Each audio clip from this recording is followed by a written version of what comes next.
right. Shalom, shalom. If I can be heard, give me a 4. Hallelujah. Kol hakavod leYahuwah Avinu Malkeinu El Elyon Elohei Abraham Elohei Yitzhak Elohei Yaakov B'Shem Mashiach Yahushua HaGoel HaMelech. Amen. First and foremost, I want to give all praises and esteem and all honor to Yahuwah, our Father and our King, the Most High, the Elohim of Abraham, Isaac, and Jacob, in the name of Mashiach Yahushua, who is our Redeemer and our King. Let it be so, amen. I want to greet each and every one of you all in the words of peace. Shabbat Shalom Aleichem. Also, Chag Hanukkah Sameach, as this evening will commence Chag Hanukkah, the Festival of Lights, the Feast of Rededication. Interestingly, it falls on, of course, this heathen day, but I digress. I want to thank each and every one of you all for choosing to fellowship with us here in Hebrew Vision on Pal Talk. And always a pleasure to be in cyberspace with you all. Prayerfully one day we'll be in each other's space and in each other's time together face to face. As usual, I want to always give Yashar Koach and offer my thanks, Toda Rabbah, to the Morim, who you've heard before, to the last voice you heard, Moreh M70, for his profound thesis that he presented in terms of, can we save the world? Can we change the world? And I do believe we are those individuals that are supposed to do that. In righteousness, in justice, in truth, and in love. So Toda Rabbah, Yashar Koach as well for your reading of the Parashah this week, Vayeshev. Toda. Moreh Shebaniah for your reading of this week's Haftarah from Nabi Amos, the prophet of Amos. Yes, indeed. And as M70 has said, there's so much trouble in the world. You had the assassination, of course, of the Russian ambassador. Whether or not he's dead is another story. I didn't see any blood on the floor. But you have, of course, the continued routing of Yemen, the continued routing of Syria, the continued routing of Libya, the continued routing of the Congo and the Sudan and Nigeria. And of course, our people here in Mystery Babylon, the virgin daughter of Babylon. Continued routings. We have to ask ourselves, what are we to do? What are we to do? What are we to become? Well, this week's feast, Hanukkah, is one that presents some insight, as well as this week's Parsha. So what I want to present to you all today in my offering is this title here, Prophecy and the Suffering Servant. Because these are two crucial principles as relates to Tikkun Olam. The role that both of these matters play as relates to the restoration of righteousness on earth is all important. The role that prophecy will play, we'll address first. And then we're going to kind of traverse through some current events and look at what's going on and see how this relates to the suffering servant that we see first and foremost personified by our father Yosef ben Israel, as he was sold into bondage, into the materialist world of Mitzrayim. And we'll see his trekking out of that matter and his rising to power. So let us go ahead and undertake this matter and begin this journey of prophecy and understanding who the suffering servant is. So if you can access this first article of mine, give me a 4. This comes to us from Hebrew Vision News at WordPress. Article written by Mikhail Korbanyahu, aka the End Time Scribe, entitled Yah has spoken. Who would not prophesy? Haftarah Vayeshev Reflections. You can see the lion roaring with all the banners and the Hebrew script of the 12 tribes surrounding him over the land of Israel, that of the old city. It opens with a quote from Amos 3, 7, and 8. For the Master Yah does no matter unless he reveals his secret to his servants, the prophets. A lion has roared. Who is not afraid? The Master Yah has spoken. Who would not prophesy? Amos 3, 7, and 8. Love has waxed cold the world over because of the increase of lawlessness. Not that anything which is now taking place is new under the sun, but the continuous and present weight of social injustice and oppression have placed a most unnecessary and extremely heavy burden on humanity due to the constant onslaught of political ills and economic maladies that those in power have racked on the backs of the poor. From Papua New Guinea to Syria, Brazil to Libya, Yemen to the Ukraine, Sudan to South Africa, Nigeria to the Congo, the murderous desire for power and wealth typically coveted by those in office have ensnared both the perpetrators and victims of injustice in a vicious cycle that calls for those who desire to be on the right side of history to both speak up and organize to cast off the brutal shackles of affliction. Can we change the world, M70 asked? Well, here's some of the formulas that we can do this by speaking up and organizing to bring forth a new reality. It is true, most unfortunately, that in the hands of man, power corrupts, and absolute power corrupts absolutely. This also holds true in the United States of America, which is arguably the most hypocritical of all countries where the terms law and order in truth does not mean the rule of law in order to maintain the well-being of a harmonious society. Contrarily, it refers to both the demonization and criminalization of blackness and poverty for the sole purpose of preserving the brutal hegemony and imbalanced status quo of global white supremacy, or what we will call GWS, aka Western civilization, the most recent and effective tool of usurpation by Hillel ben Shachar, the adversary of Yah. This reality has clearly been exemplified throughout the history of the United States in its cynical and exploitative relationship with so-called African Americans and other peoples with melanated skin. Motivated by profit and resources, what the sister Sizemore said was capitalism, there also exists an underlying spirit of envy and fear that further pushes those who classify themselves as white to the dark abyss of depravity.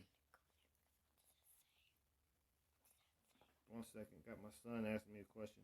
Netflix isn't working. There you go.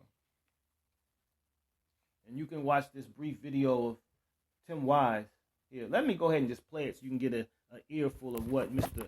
Tim Wise is saying here. Just check this 2-minute video out. Listen to this here.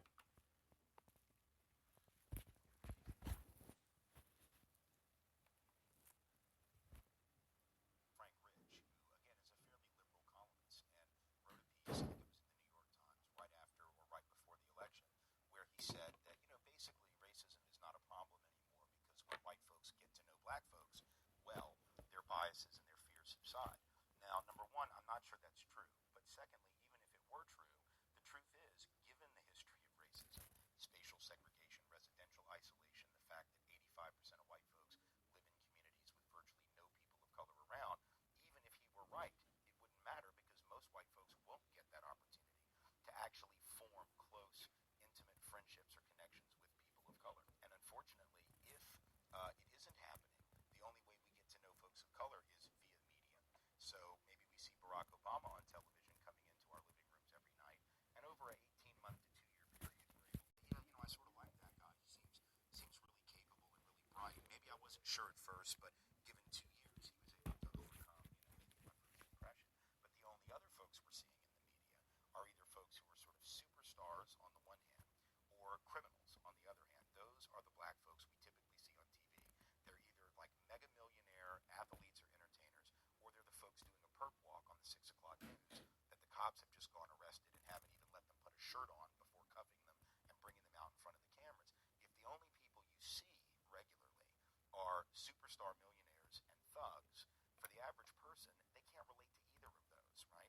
The average person of color can't, and the average white person can't either. The superstar, you're likely to envy their position, and the thug you're afraid of. And envy and fear are not particularly good human emotions upon which to base some personal connections or intimate relationships.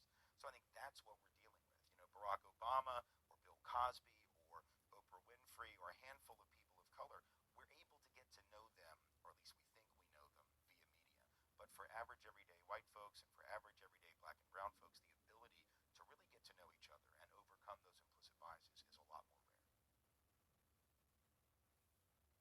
Serious food Frank for Ridge, thought. who, again, is a Excuse fairly me, I'm liberal sorry. Some serious food for thought from Tim Wise as relates to the media's role in promoting envy and fear in the interaction of the ethnicities, the nationalities. I'm not going to say race because race is a social construct created by capitalists to justify their gross profits. So indeed, the gross disparity in wealth, opportunity, and justice among the haves and have-nots in America is indicative of the historic parasitic relationship that the United States has continually misappropriated with the descendants of Africa and the poor working class. In addition, the utter disregard for the unfortunates by the government agencies and the arbitrary enforcers of the law has even resulted in an escalating war against the homeless, recently making it illegal to feed the hungry and shelter vagrants. A Christian assembly in Maryland was even recently fined $12,000 for allowing homeless individuals to sleep outside of their building. This continuous offensive of government forces against those less fortunate harkens back to the days of the herdsman from Tekoa, Amos, who begins his prophetic mission with the words, Yah roars from Sion and gives forth his voice from Jerusalem, and the pastures of the shepherds shall mourn, and the top of Carmel shall wither. Amos 1:2. When Amos received his prophetic calling in the region of Judea, the northern kingdom under King Jeroboam II lived exorbitantly, marked by rank corruption, injustice, exploitation, and even enslavement. The conditions that were present among the covenant people of Yah precipitated the eventual judgment of national destruction and exile of Ephraim into Assyria, of which the prophet Amos had forewarned. Due to his righteousness as a faithful servant of the Most High, Amos was given a tip as to what was about to take place with his countrymen, much as Abraham was given prior to the desolation of Sodom and Gomorrah, when the messenger sent to Abraham declared, "Shall I hide from Abraham what I am about to do?" Yet despite the warnings of the prophet, those in power continue to abuse their position and neglect their responsibilities of being the guardians of justice, peace, truth, righteousness, and social order.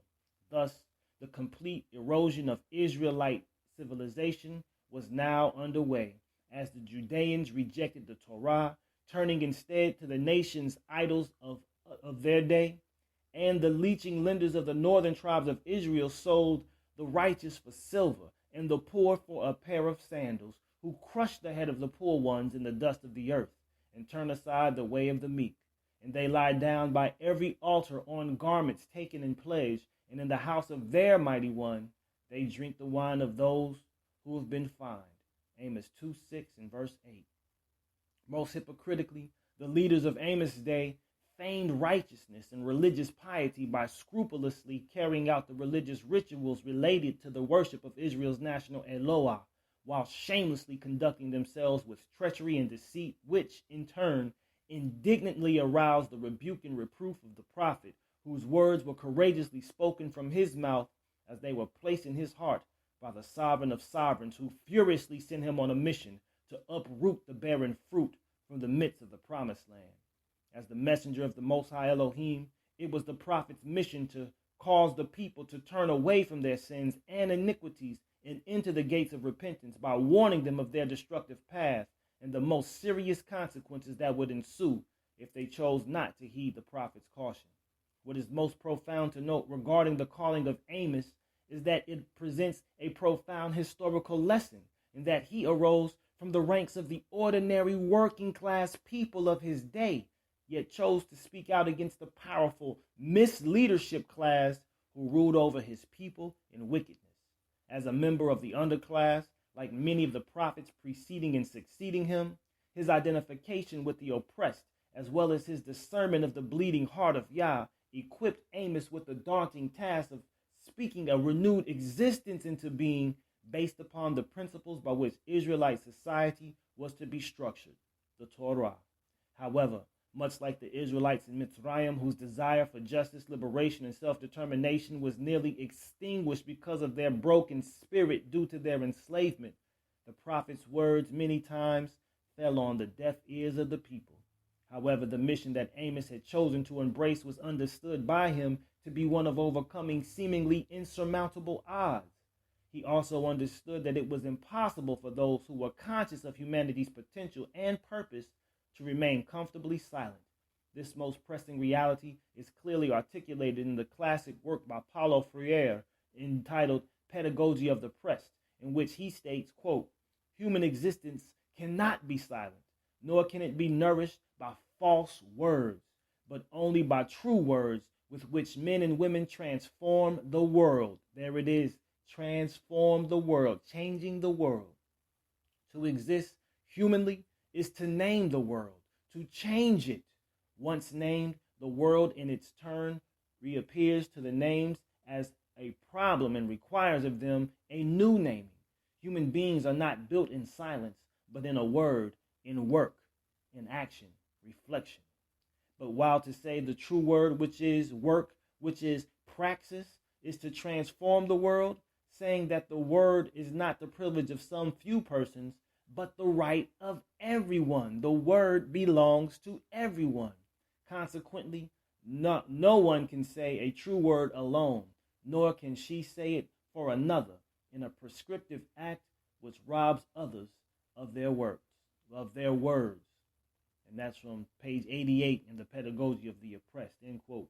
For certain, it is this radical transformation and renaming of the world of which Freire speaks that the prophets, both of old and contemporarily, perceived in their vision and undertook as their personal mission in order to bring to society a restoration of humanity's intimate relation with Yah through his inspired oracle.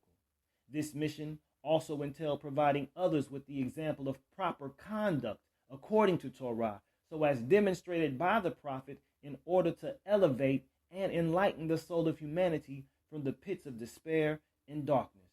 Yet, due to the soul-encroaching matters of oppression in society, both historically and in the present, humanity has been presented with the challenging problem of establishing a harmonious social order in the face of a most harsh opponent, which uncompromisingly requires our collective effort to bring forth the prescriptive acts to obliterate the existence of injustice and oppression. And M70 uses the right word to describe that: synergy, a collection and a critical mass of energy. Humanity often, however, finds itself in a state of mediocrity and complacency, reliantly looking to others to solve predicaments which ultimately requires everyone's wholehearted involvement. Hence, we read in the scroll of Numbers about the revealed desire of Yah as articulated by Moshe to Yahoshua ben Nun when he informs him that the office of prophet is not to be an exclusive role for one man alone, but rather, quote, that all the people of Yah were prophets, that Yah would put his spirit upon them.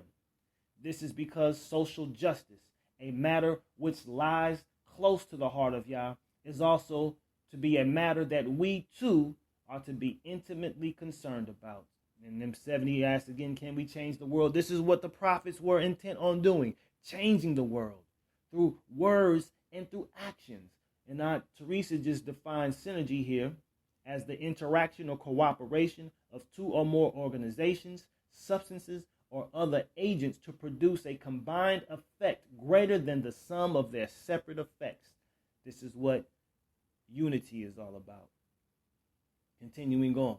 The prophets are iconoclasts, intent on shattering the revered golden calves of profane and corrupt institutions, and furthermore, inspiring their fellow man to rise up in the overthrow of the oppressive system and inclinations that so threaten to extinguish the very hope of life from their being, is seen time and time again throughout the scriptures. And though the message of doom typify much of their message to society in hopes to guide individuals through the gates of repentance, their intent is to rekindle the hope for a better world tomorrow, which those in power strive to drain from the veins of their life today. Undoubtedly, while the prophets of Israel were first and foremost concerned with the well-being of their nation and countrymen, ultimately, they also expressed interest in the welfare of all humanity, providing dire warnings to Gentile nations for their violation of the universal sovereign law of Yah by their infringements on the rights of humanity. This is because the prophets' divine inwardness and empathy with their Creator sensitized them to the horrendous plight of humanity gone astray. We see this clearly with Amos, who, though living in the southern region of Israel, castigated the northern king for his unlawful rulership and ruthless interaction with the peoples of Ephraim. Not only this, but Amos also lambasted the people who complacently accepted Jeroboam's vicious yoke. Nonetheless, it is this same motivation that inspired Amos, which should be the imperative as the kingdom of priests and holy nation of Israel we are called to be as relates to our outcry against the injustice that assails the state of our world today. For we are the stars of heaven and the light sent to shine for the Gentiles.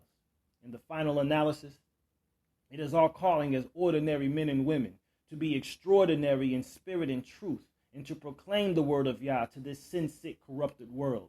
For when we, as a nation of prophets, and the lion spoken of by Amos, assume our role as the rebukers of the wicked and the reprovers of the wrong, then the words of the apocryphal book of 2nd Esdras will come to pass, whose prophecy states that, "Then I heard a voice saying to me, look in front of you and consider what you see. Look before you on the landscape of this world. And what do you see as relates to the prophetic word in the time in which we are now living?" When I looked, I saw what seemed to be a lion roused from the forest, roaring. And I heard how it uttered a human voice to the eagle, the bird of prey, the national bird of everything going back to Mitzrayim, even to Assyria, Babylon, Persia, Greece, Rome, and now America. This is that eagle. Let me undot you heart for Yah. Shabbat shalom and welcome to Hebrew Vision. And it spoke, saying, "Listen, and I will speak to you. The Most High says to you," this is the prophecy that the lion is to speak, that we are to speak. So now the identity and the revelation. "And as for the lion whom you saw rousing up out of the forest and roaring and speaking to the eagle and reproving him for his unrighteousness, and as for all his words that you have heard, this is the Messiah, whom the Most High has kept until the end of days, who will arise from the offspring of David and will come and speak with them. He will denounce them for their ungodliness and for their wickedness, and will display before them their contemptuous dealings.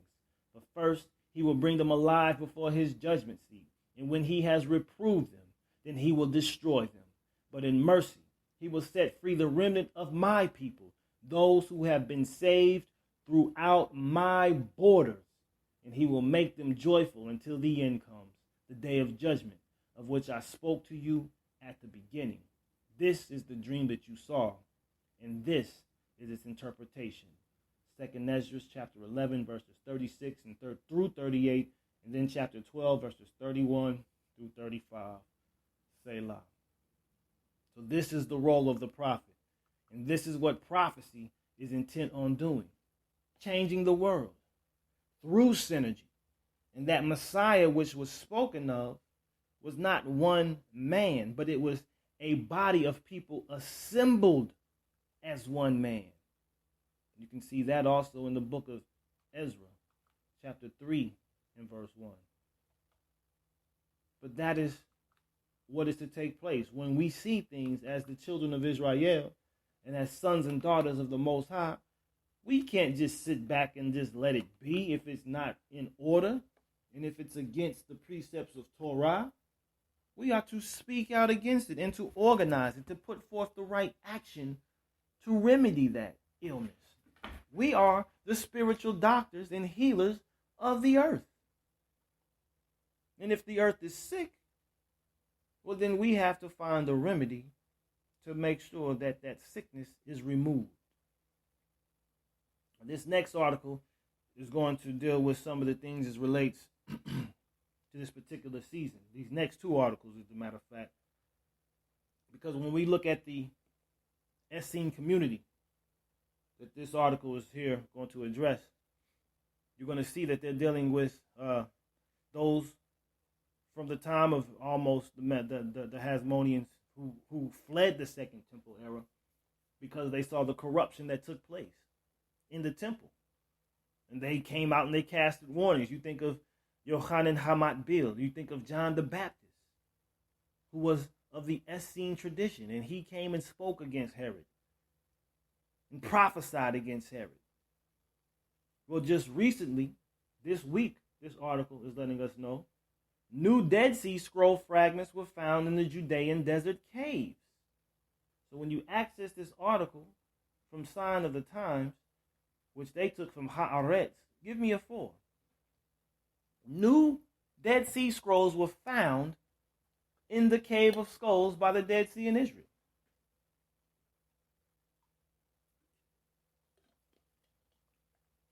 Hallelujah. Let me get some more 4s. Shabbat Shalom and welcome to Rubabel, Kadosha, Ima Kadosha.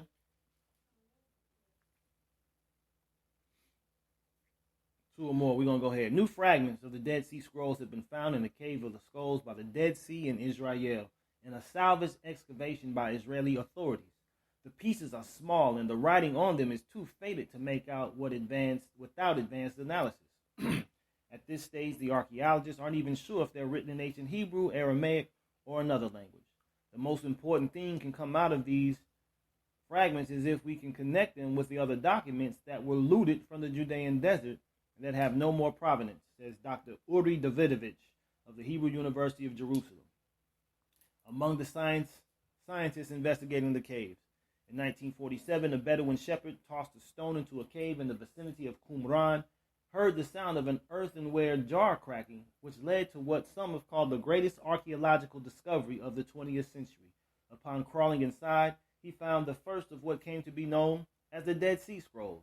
The Cave of the Skulls, named for 7 skulls and other skeletal remains discovered by Professor Yochanan Echaroni in 1960, is part of the large cave complex, a series of naturally occurring spaces atop of steep cliff on the northern bank of Ze'elim stream in the southern part of the desert. The site is one of the starkest areas in the Judean desert. The complex also includes the Cave of the Arrows, where the extraordinarily arid conditions preserved a dozen 30-inch long reed arrow shafts for approximately 1,800 years, as well as iron arrowheads. In the Cave of the Scrolls, where the earliest known documents from the time of the Bar Kokhba revolt were unearthed by archaeologists. Lice combs and papyri. The latest finds, 2 papyri fragments about 2 by 2 centimeters with writing in several fragments without discernible letters, were made during a 3-week salvage excavation in the Cave of the Skulls this May and June by a point by a joint expedition of the Israeli Antiquities Authority and the Hebrew University of Jerusalem. The excavations were led by Uri Davidovich and Ro'i Porat of the Hebrew University, together with Amir Ganor and Eitan Klein from the IAA. So you can see the cave of skulls right there. How our ancestors got up in there, boy, that's amazing. To just think of how they got up in there to put them skulls away. It bears nothing that many of the previously found scrolls have perfectly clear writing, and some are more obscure and still being deciphered. So though the finds so far are small and many are from secondary dumps associated with modern looting of the caves, the excavations shed new light on human activities in the Judean desert cliff caves. Despite the inhospitable conditions, they were occupied on and off for thousands of years, starting in prehistoric times and through the Roman period. So hundreds of fragments of leather, ropes, textiles, wooden objects, and bone tools were discovered inside the caves thanks to the aridity of the Judean desert, which preserved the organic material. Some things evidently never change, and one is pests. One of the most relatable finds in the cave was pieces of wooden lice combs from the time of the Bar Kokhba revolt. Along with the unique artifacts made of organic materials, dozens of pottery shards, stone vessels, and flint items were discovered inside the cave. Several metal objects were found as well, including needles and cosmetic tools, as well as a hollow-headed hobnail for sandals. Another interesting discovery was a bundle, textile wrapping a cluster of beads, which was found in a natural niche at the edge of the cave's western wing. This bundle has yet to be opened, but has meanwhile been x-rayed to identify its content. Joining two other bundles of beads Eharoni had previously discovered, this is the largest collection of beads ever discovered in the Levant from the Chalcolithic period, a prehistoric time predating the Copper Age. Now, you all can go ahead and read the rest of this article. It's just a little short piece left, but I want to go ahead and just move forward to the next article, because this is a very important find, and what those scrolls will reveal, interestingly, may bear some more important information as relates to the reality of Israel's antiquity, because a lot of people are saying Israel didn't exist back then. So these things here are very timely and important artifacts that are being discovered and brought to the forefront. The same as this here, which is directly related to this particular feast day that's coming up, which is known as Hanukkah. So this article comes to us from the Times of Israel. It is entitled, "Archaeologists Unearth Name Linked to Hasmonean Kings Etched on Jerusalem Stone." Subtitle says, "Bold fragment dating back 2,100 years may be associated with Jewish monarchs Hyrcanus, who are descended from Maccabees, though name was common." This is by Ilan Ben Sion, which was written just 2 days ago. You can see the stone right there. Give me a 4 when you access it, Todah Rabbah. It says, archaeologists excavating in Jerusalem cities of David discovered a name associated with 2 Hasmonean kings carved into a fragment of a stone bowl dating back 2,100 years. Hyrcanus, a Greek name adopted by Jews in the Hellenistic period that appears in the names of 2 Hasmonean kings, was carved in block letters into the side of a limestone bowl. News of the discovery, which was made during digs last year, was announced by the Israel Antiquities Authority on Thursday to coincide with the upcoming Hanukkah festival, which begins at the conclusion of Shabbat. The IAA held off announcing the find for the past year while researchers had a chance to study the artifact. The bowl that was discovered is one of the earliest examples of the appearance of chalkwares in Jerusalem. These vessels were widely used, especially by Jews, because they were considered utensils that don't become ritually impure. Researchers Doron Ben Ami of the IAA and Esther Eshel of Bar Ilan University said in a statement, the Hasmonean dynasty, very important, descendants of the Maccabees of Hanukkah fame, ruled an independent Jewish state for a century. 2 monarchs bore the epithet Hyrcanus, but the exact origin of the name isn't clear. Jacob Neusner suggested in his A History of the Jews in Babylonia that it was a designation for Jews in Judea with familial origins in the region of Hyrsania, an area of Persia. while John Hyrcanus, who ruled as king of Judea and the high priest in the Jerusalem temple from 134 to 104 BCE, bore the epithet Hyrcanus, isn't clear. The name also appears in the book of Maccabees, which mentions one Hyrcanus, son of Tobias, a man of great dignity. The researchers said that the name Hyrcanus was too common during the 1st and 2nd centuries BCE to presume any identification with the two Hasmonean kings bearing that name. Moreover, coins minted by those kings usually refer to them as high priest and head of the council of the Jews without the name of Hyrcanus. So you can see this is another very interesting and important find, along with the coin that was just recently found that was supposed to be related to the Seleucid king Antiochus IV Epiphanes, okay? So they say the bowl was discovered during excavations in a complex of ritual baths dating to the Hellenistic period funded by the City of David Foundation. The fragment was found a stone's throw from remnants of fortifications believed to have been used by the Seleucid king Antiochus IV Epiphanes' army to besiege the city in 168 BCE. The inscription's discovery came 2 days after the Tower of David said it found a bronze penny minted by Antiochus IV, the vilified king of the Hanukkah story, during routine maintenance on the Jerusalem landmark. So you can see the coin right there as well. So all these things are being unearthed in a very powerful way to demonstrate the true sovereignty of Yah and also the esteem of his people. So we have to really look at these things not as just coincidental, but as the resurrection of a civilization that truly is to be the head and not the tail.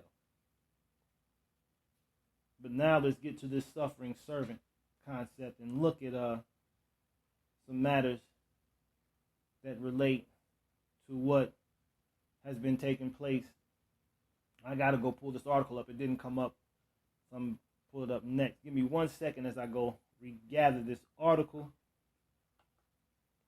So just give me one moment so I can get this here going. But these findings are very important, again, because there's a lot of things that are being brought to light. And of course, they're not going to give you, the identity of these individuals as relates to their appearance. The Hellenistic era was one in which the Europeans started making their way to the Levant, because prior to that, this was all of a Afro-Asiatic or African, Black Asian, dominated region.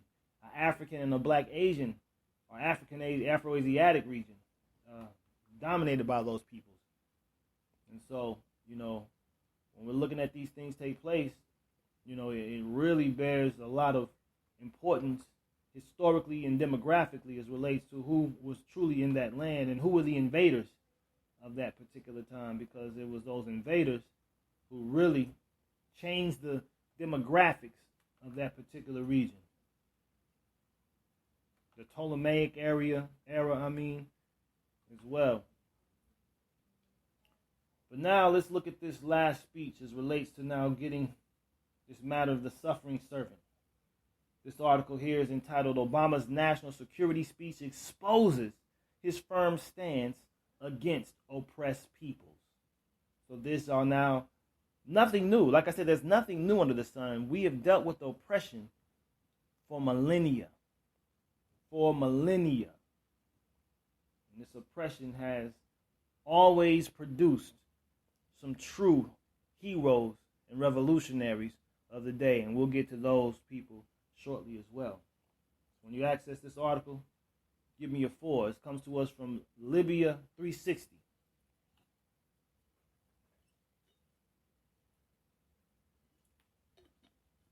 Article by Nkashama Sankofa.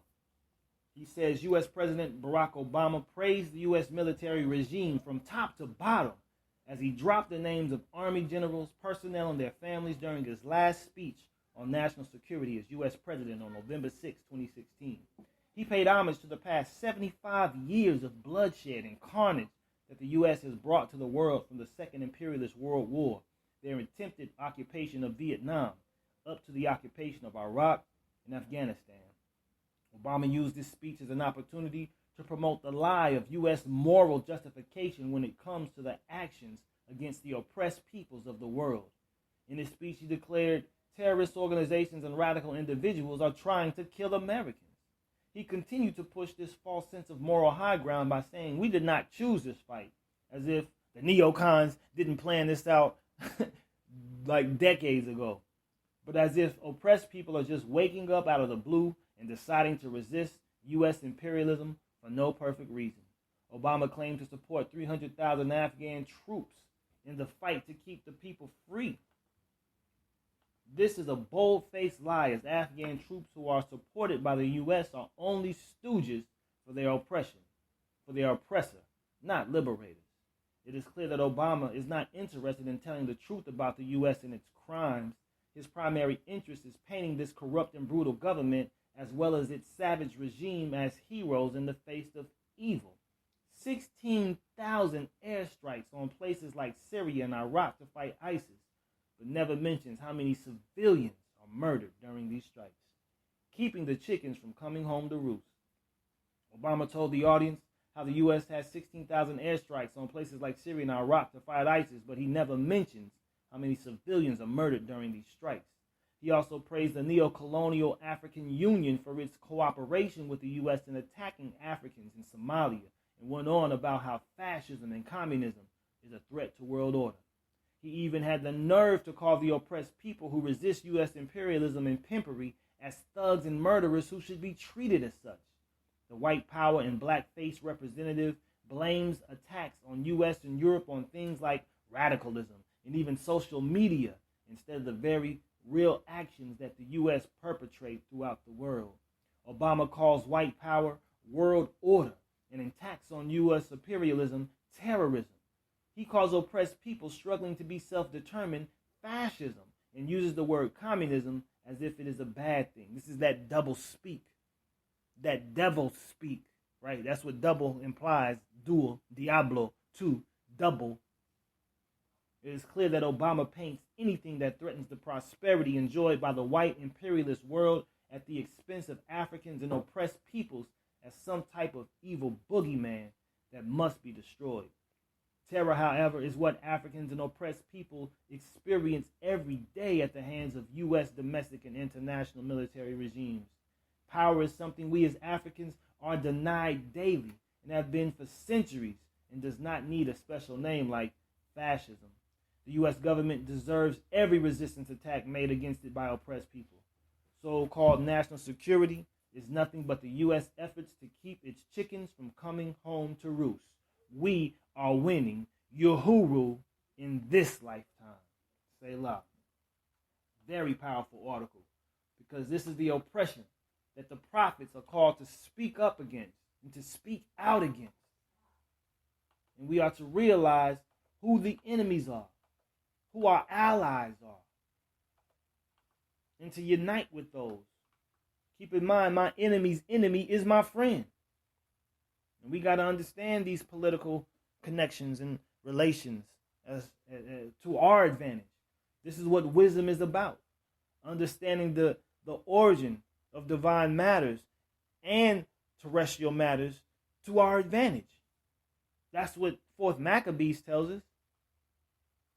So when you access this article here from Pan-African News Wire, give me a 4. It's called How Barack Obama Failed Black Americans. This is by William A. Darity from The Atlantic. This is originally posted in The Atlantic. I'm taking it from the Pan-African News Wire, which is associated with Abayomi. I forgot the brother's last name. But the brother to the right is the picture of who runs his blog. Abayomi Azikiwe, that's his name. So the country's first black president never pursued policies bold enough to close the racial wealth gap. This is what William Darity Jr. writes. Let me get some more for us, Mishpachah. Got 24 people in here. Only 1 4. I'm just going to get started. Shabbat Shalom Hag Hanukkah Sameach Zaken Yona. To you as well, Yah's real name, Yahoo, Shabbat Shalom, Chag Sameach, Elder Judah, Shabbat Shalom, Chag Sameach, Obadiah, I praise Yah, Shabbat Shalom, Chag Sameach. Over the next few weeks, The Atlantic will be publishing a series of responses to Ta-Nehisi's Coast story, My President Was Black. Readers are invited to send their own responses to hello@theatlantic.com, and we will post a sample of your feedback. You can read other responses to the story from Atlantic readers and contributors here. Born in 1953, I'm a child of the waning years of legal segregation in the United States. My parents, on the other hand, spent about 40 years of their lives under Jim Crow, and all of my grandparents lived most of their lives under official American apartheid. At the time of Barack Obama's election to the presidency in 2008, my mother and all four of my grandparents were deceased.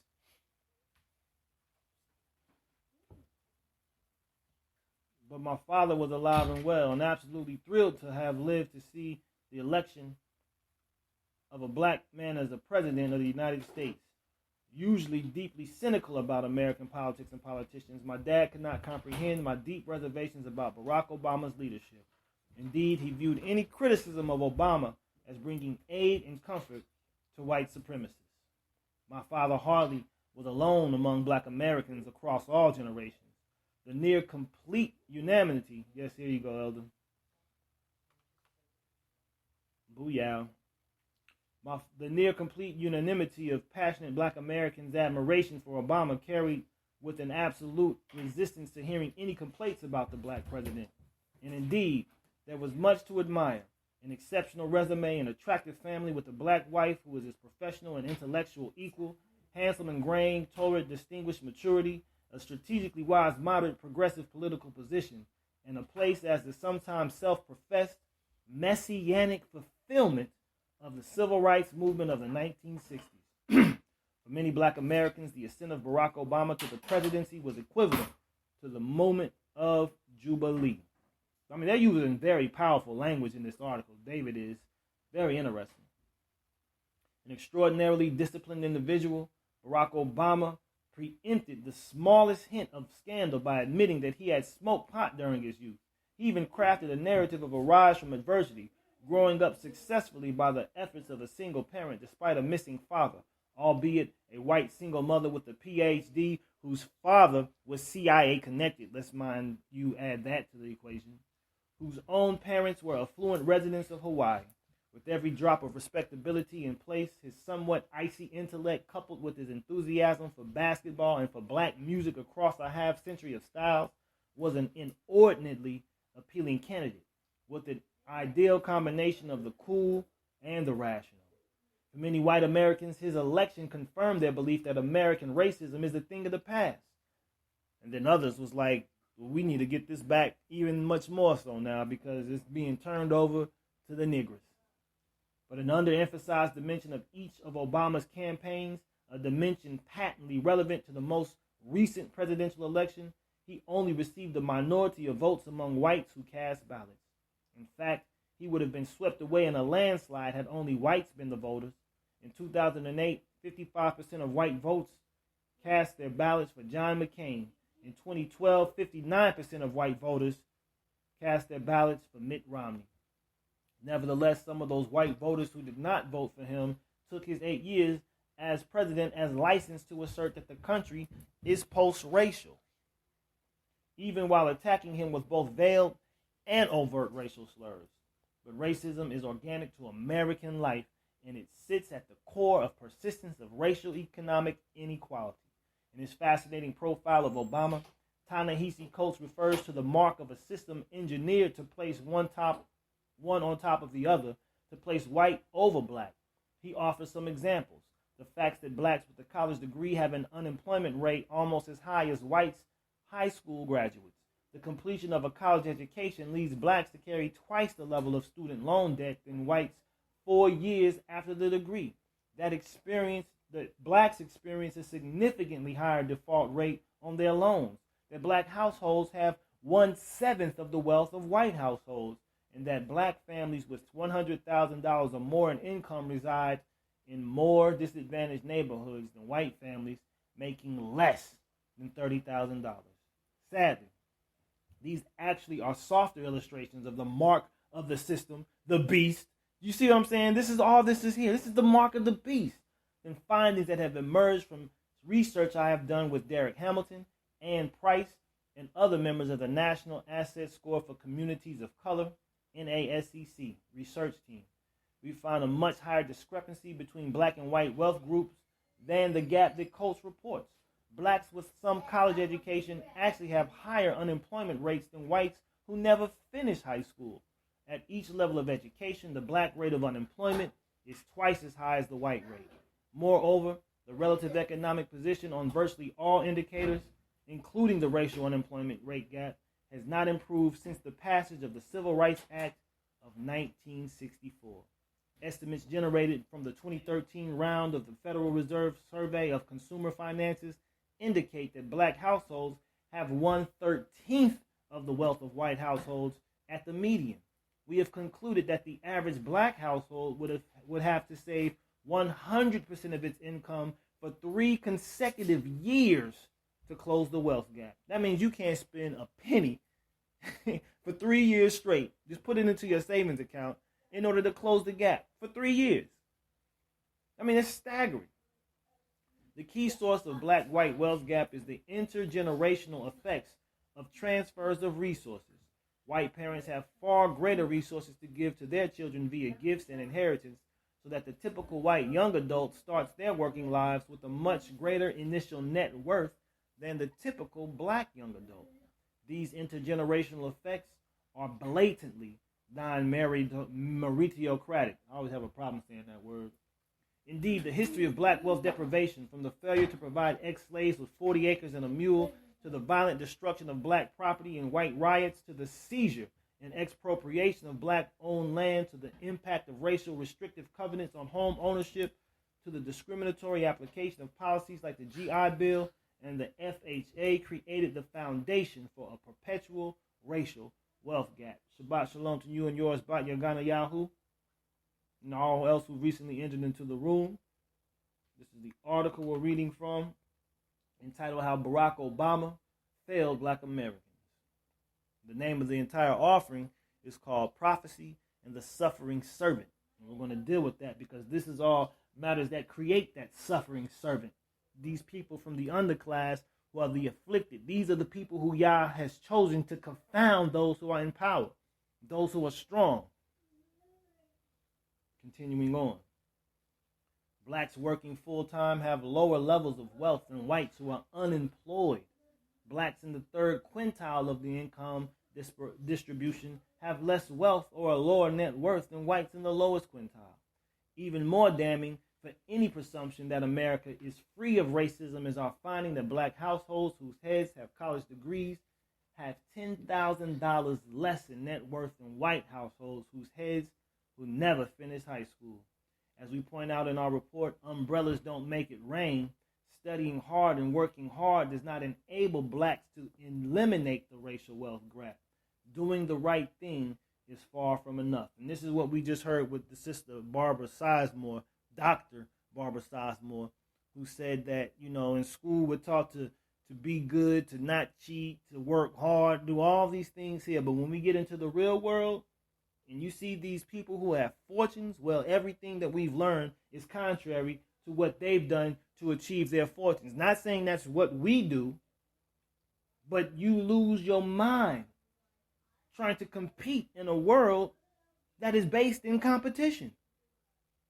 Now, we're not capitalists, and this is what Motor M70 said. Capitalism is the antithesis to our social reality. We cannot at all embrace the principles of capitalism and think that we can produce a society that is based on righteousness and based on justice and based on truth and based on love and compassion. Capitalism is the very extreme and polar opposite of those matters. Okay, so this is what this is being spoken of here. And this is why we have to leave. This is why. Because we can never change something that is inherently constructed to be carried out like this. The system isn't broke, it was designed this way. I had a queasy feeling about Barack Obama's candidacy from the moment I heard his 2004 Democratic National Convention speech that lifted him into national prominence, a speech that, quote, summarizes in the profile. Toward the end of the speech, Obama observed that black families in urban centers realize that government alone can't teach our kids to learn, that children can't achieve unless we raise their expectations and turn off television sets and eradicate the slander that says a black youth with a book is acting white. The acting white libel, a myth that will not die, argues that low school performance for black students is a product of a culturally based black opposition to high academic achievement. I long have been baffled by the tenacious hold this argument has on the American imagination. After all, black families have fought for education for their children against insuperable odds from slavery times, while students who label their high achievers, geeks, and nerds have no less a degree of anti-intellectualism. In fact, they may have a higher degree of anti-intellectualism since black students from families with a given level of parental income or education get more years of schooling and more credentials than white students from families with comparable socioeconomic status. In our research for the NASCC project, we discovered that black parents who provide some financial support for their children's higher education have 1/3 of the wealth of white parents who provide no financial support for their children's higher education. Black culture, if anything, has been ferociously supportive of education. The acting white libel is symptomatic of a more general perspective, a perspective that argues that an important factor explaining racial economic disparities is self-defeating or dysfunctional behavior on the parts of blacks themselves. And Barack Obama continuously has trafficked in this perspective. Of course, there are some black folk who engage in habits that undermine their potential accomplishments, but there are some white folk who engage in habits that undermine their potential accomplishments as well. And there is no evidence to demonstrate that are proportionally more blacks who behave in ways that undercut achievement, especially since it's clear that blacks do more with less. Nevertheless, Obama consistently has trafficked heavily in the tropes of black dysfunction. Either he is unfamiliar with or uninterested in the evidence that undercuts the black behavioral deficiency narrative. These tropes, in my view, do malicious work. I worried that it was possible for the symbolic and inspirational aspects of having a black president more than offset by the damages that could be done by the messages delivered by a black president. And it has been damaging to have Barack Obama, a black man speaking from the authoritative platform of the presidency, reinforce the widely held belief that racial inequality in the United States is, in large measure, the direct responsibility of black folk. This has been the deal breaker for me. Not merely a silence on white physical and emotional violence directed against black Americans, but the denial of the centrality of American racism in explaining sustained black-white disparity. Where are the prophets? Where are those people who speak out against this injustice? This is what the role of the prophet is to be. To tell the truth, to speak the word of life and rename society, because what is done in this world with the fake news and all this other here stuff, this propaganda, is they create their own reality. Remember, power is the ability to define reality and to have others accept it as their own truth. That is what power is. The prophets have power. And our power is not of this world. It is not on this earth. Our power is truly supernatural. And we have to tap into that. And together, we have to tap into it together. We can't just rely on one person to be our spokesperson. You saw what happened when Malcolm and Martin got popped. We went into like smithereens. We got blown into smithereens, and that's exactly it. Together, each achieves more. We need synergy. Apart from black dysfunction, Obama does acknowledge the ongoing discrimination is a partial factor explaining racial inequality and says that anti-discrimination enforcement is the type of black-specific measure that he can endorse. Of course, anti-discrimination laws do not operate exclusively on behalf of black folk. We just found out that the, affirmative action was not for black folks in the beginning. It was for white folks. It was for those who already had power. But now that we get a little affirmative action, they lose their doggone mind. So they really are universal measures intended to contain all forms of discrimination, and while effective enforcement can improve black employment opportunities, it will do little to address massive inherited racial wealth differences. Obama's general position is racial equality can be achieved, or at least approached, via policies that uplift all Americans experiencing poverty and deprivation. Now, we know legislation will never change the hearts of people. Even the Torah won't inherently change someone's heart. This is why Mashiach was sent, to convict you and to transform you according to your conscience. It's your conscience that has to be convicted and pricked and changed.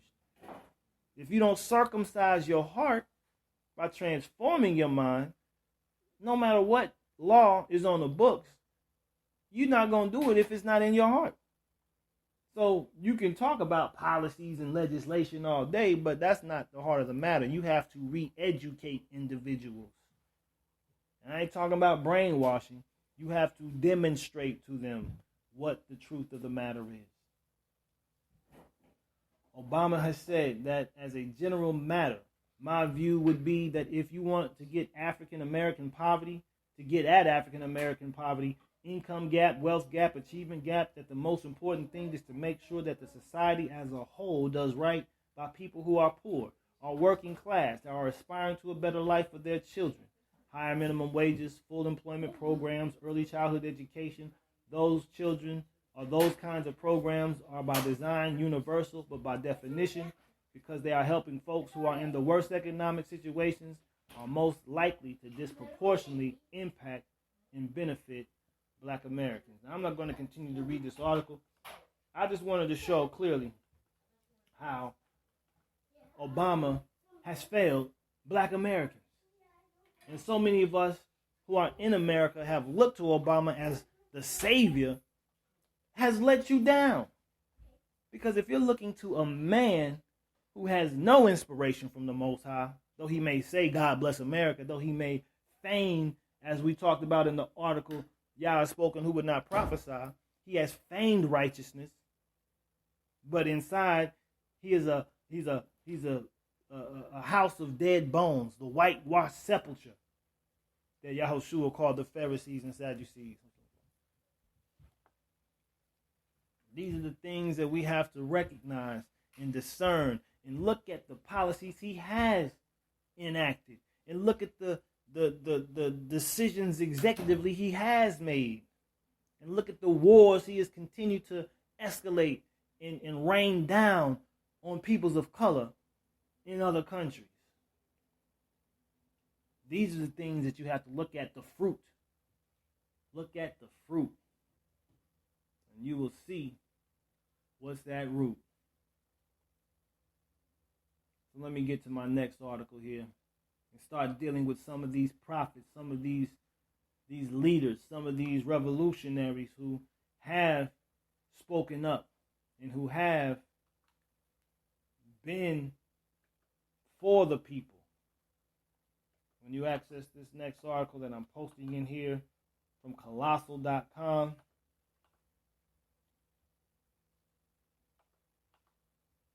please give me a 4.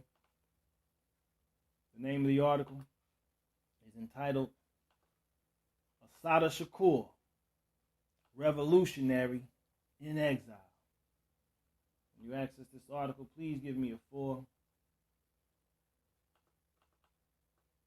You can see a picture there of who was known at that time as Joanne Chesimard, now known as Assata Shakur. Please give me a 4. This was printed on December 21st. This is a video, huh?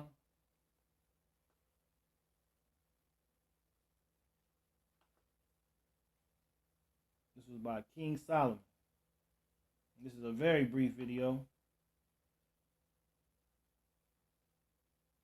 So when you access this article, please give me a 4. And I'm going to play the video. Counting down from 5 to 0. All right. Here we go. Counting down. Give me one moment.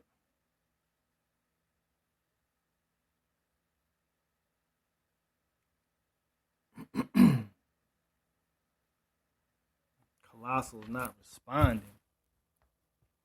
Let me get this web page recovered. Just refresh it. All right, let's see if we can get this going. Nope, gotta refresh it.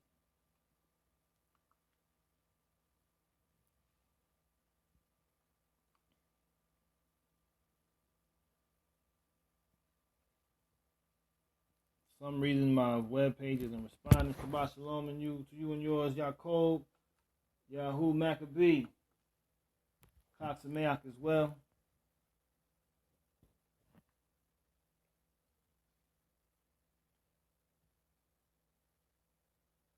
Just having a little technical difficulties with this particular web page for some reason. Here we go. Reloading. Reboot. Let's see what we can do with this particular article that comes up.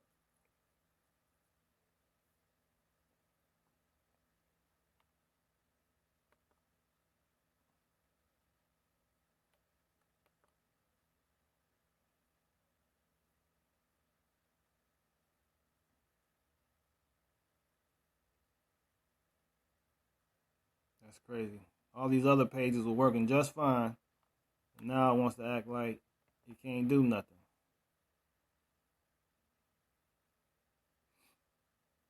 Let's see what I can get going with this. Well, they just skipped that one completely. Let me go to my source, the main source. Because I'm looking at the back door. I don't know about no main source. Y'all remember main source? Large professor. All right. Trying to get some things going here. Just give me a moment. Let's see if I can get this to pull up.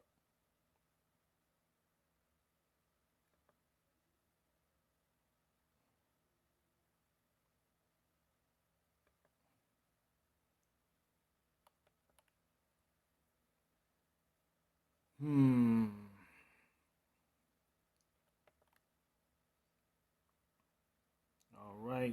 Everybody still got that web page there. We're going to bring this up shortly. As soon as this loads, and play this minute video.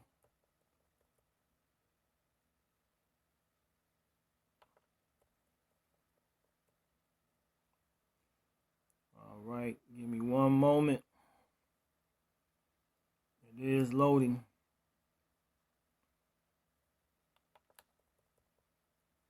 Let me get this situated on this side.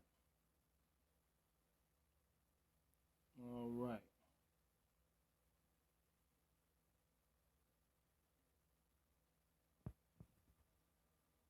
Let's count down. I don't know what just happened. Worst case scenario, I may have to go to YouTube itself.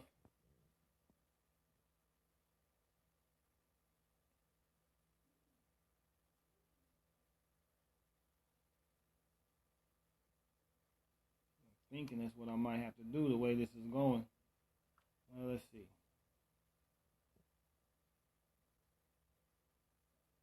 Let's count down. 5, 4, 3, 2, 1.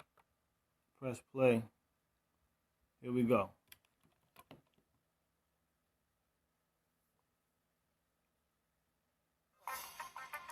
Assata Shakur is the most iconic survivor of the Black Power movement. Shakur was granted political asylum in Cuba over 30 years ago. To the Black Panther Party.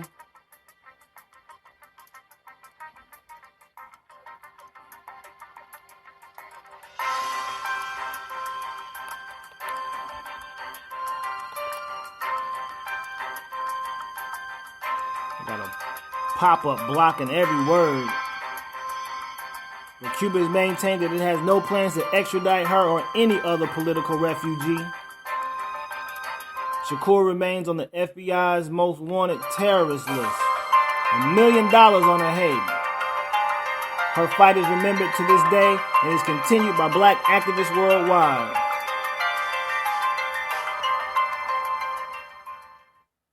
So let's just keep Assata Shakur in our minds and in our thoughts and in our spirit as one of the revolutionaries who has truly been for our people.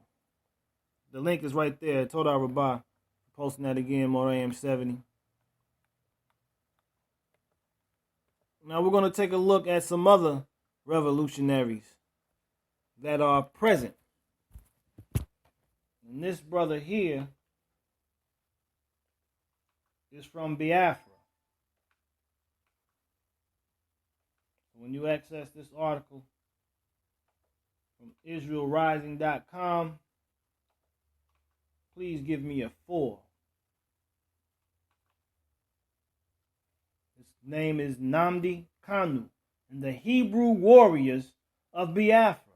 These are prophets and suffering servants who are rising from the ranks of the everyday, ordinary people to speak out and to demonstrate what truth and justice and righteousness are all about. So when you access this article, give me a 4. Hallelujah.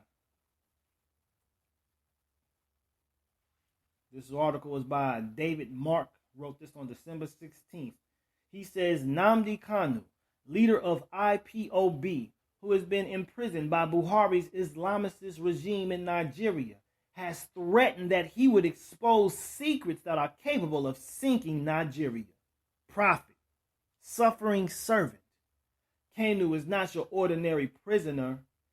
Was not Yosef a prisoner? Was not Mashiach Yahushua a prisoner? Was not David a prisoner of conscience and political prisoner with King Shaul assailing his life? He may not have been in chains, but he was a convict. He was what you would consider a someone who was a fugitive.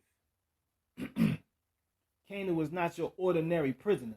He is a man on a mission and he is winning. What most observers that would be a show trial thought would be a show trial has changed the course of Nigeria and possibly the world. This one man could possibly change the world. Kanu's reputation as a political and spiritual force has only grown since his imprisonment. It has become clear that he is no ordinary leader. Since the Nigerian military defeated a fledgling Biafra in the war between 1967 and 1970, Biafra's independence was put on the back burner of world consciousness. In recent years, the Biafrans, most notably the Igbo, have reconnected to their Hebraic traditions in a near miraculous way.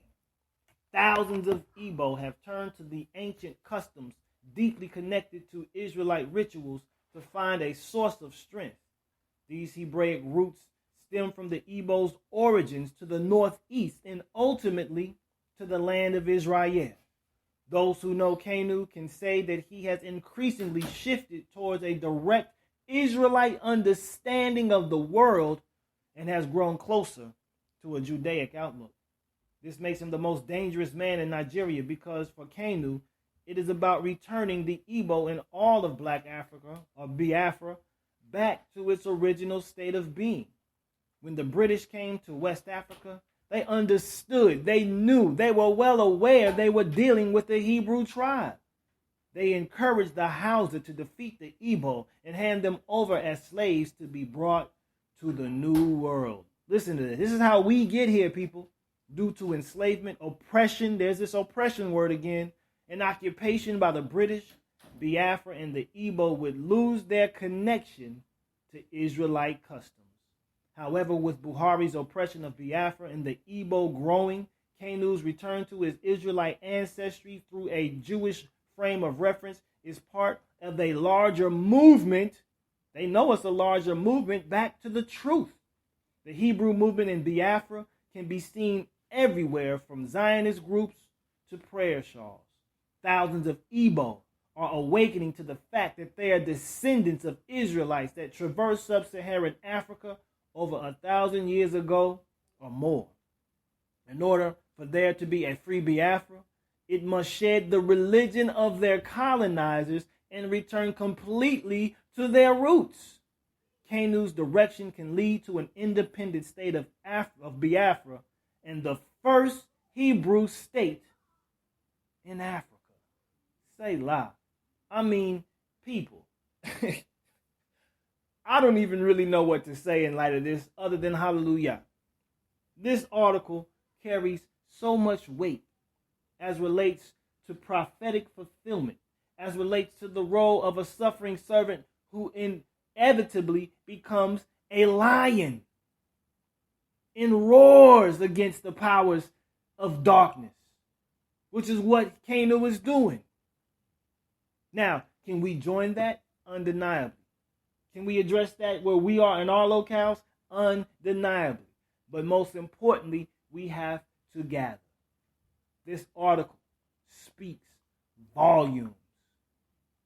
Let that resonate.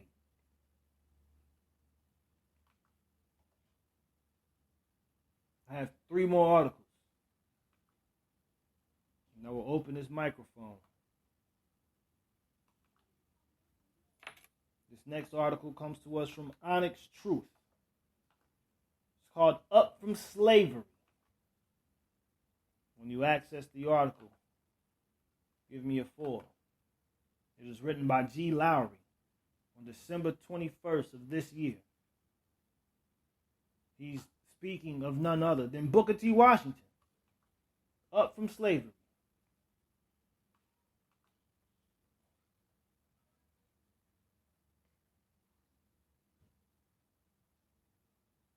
Shabbat Shalom and welcome to Hebrew Vision, Bart Israel, Daniel 10:11, and all else who recently entered. Let's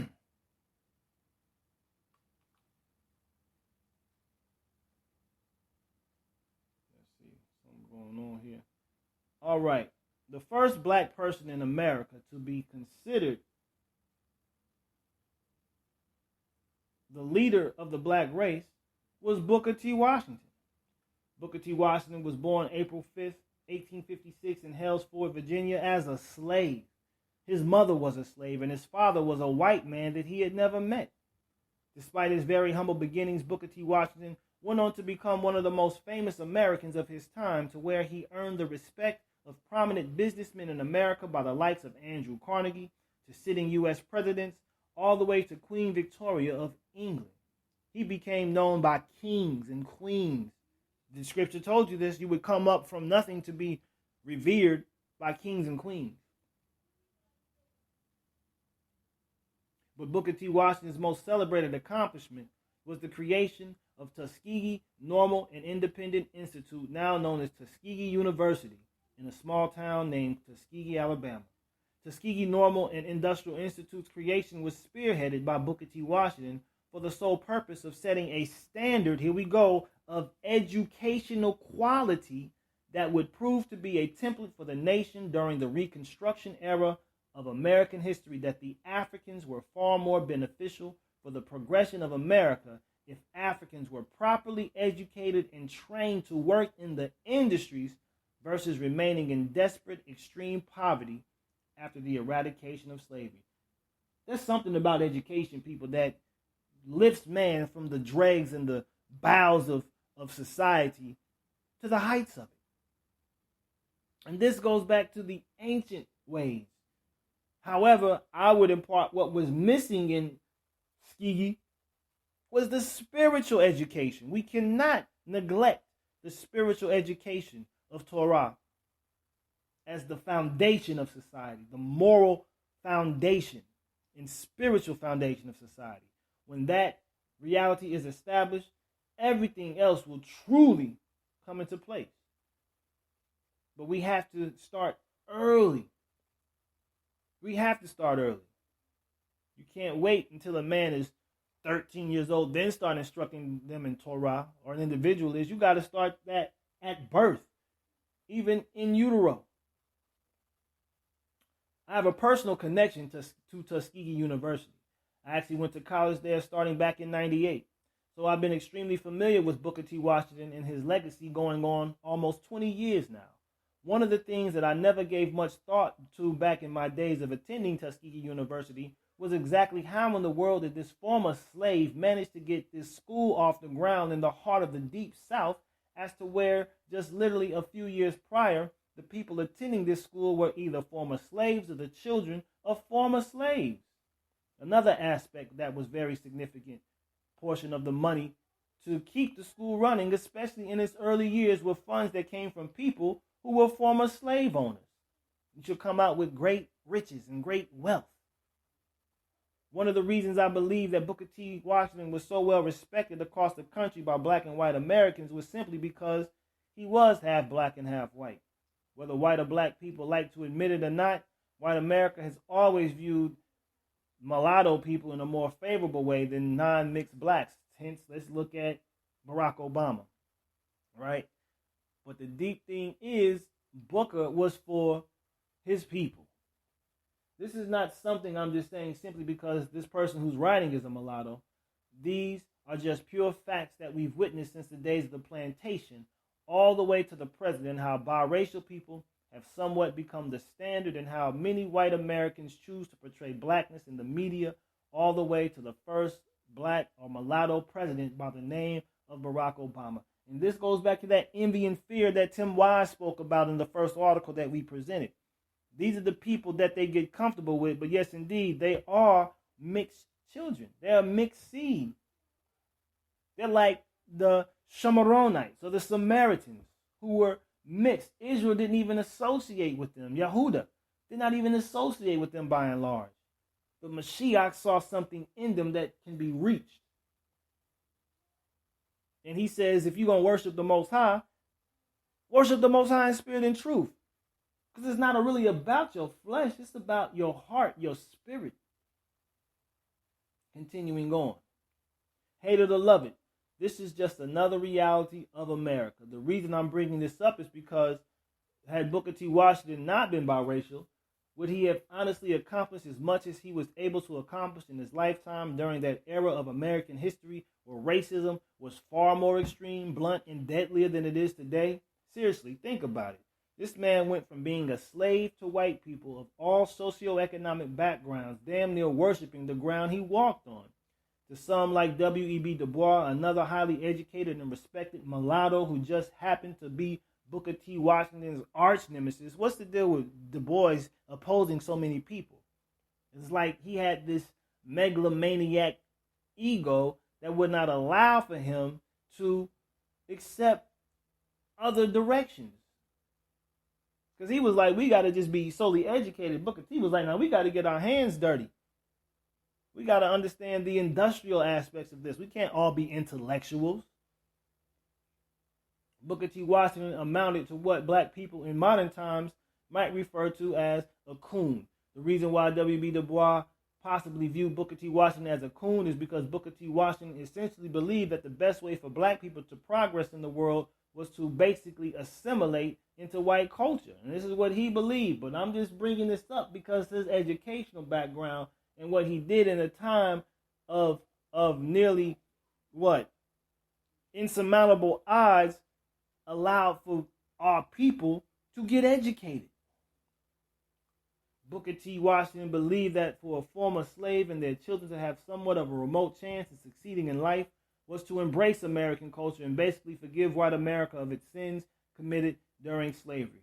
Du Bois, on the other hand, was one of the first to embrace the idea of black nationalism, to where black people did for themselves as much as possible without much help from white influence. Self-determination, that's what we have to be and do. But during this time in history, is it really fair to label Booker T. Washington a coon for simply trying to do what he felt best for black society at that point in time? You have to take into consideration the challenges Booker T. Washington was facing during the Reconstruction era. He was in the Deep South, charged with setting up an educational facility that was geared towards educating thousands of poverty-stricken, illiterate former slaves and their children. The possible failure of Tuskegee Normal and Industrial Institute would literally forever etch itself into the minds of white America that black people were a helpless race who were probably better off as slaves than freed. During the construction and maintenance of the school, most of the money to fund this operation did come from white people, ranging from high-class businessmen up north to former slave owners in the South. But when you think about it, where else was he supposed to get the necessary funding to maintain and grow this school? I would say across this ocean to your brothers and sisters on the continent. Don't think all them over there were poor. They had kings with great wealth, and they're doing the same thing today. There's seed money for a lot of things that Africa is doing. I'm not saying stay here in America, but what is happening is there is a cross-continental organization going on and organizing going on that are allowing organizations to come into existence. So the majority of black people during that time had damn near nothing. So due to the consequences and unique circumstances of trying to appease white people for financial support and trying to convince black society that your only true avenue to rise from atrocities of slavery was to embrace being an American for pure survival, I wouldn't call Booker T. Washington a coon. I would simply say he recognized the lay of the land and the dire conditions of black society during those times and felt he had to do his best to convince white America that educated black people were more beneficial than poverty-stricken or enslaved black people, to which he succeeded as far as the creation of Tuskegee University is concerned. Did he change the overall mentality of white America towards black society? Absolutely not, as evidenced by the conditions of this country to this very day. But for the hand he was dealt during that time period, he made strides beyond his wildest imagination for the progression of black society. So if you've yet to read Up From Slavery, go read the book. It is very inspiring. It's something to consider. It's strategy. And I'm not saying that was the strategy we should implement today, but it is strategy. And what Booker T did was take advantage of a strategy to create an institution for his people so that they could become much better off than they were.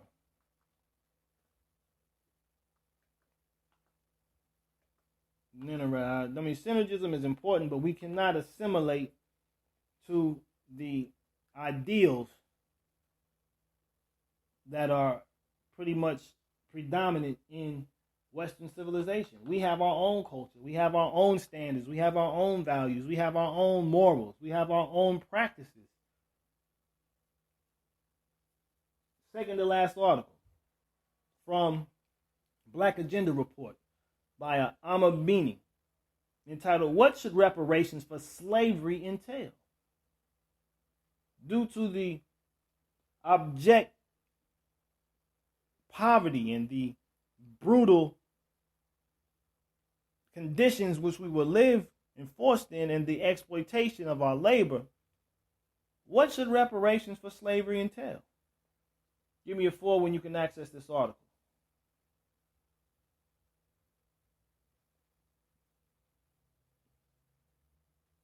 Hallelujah.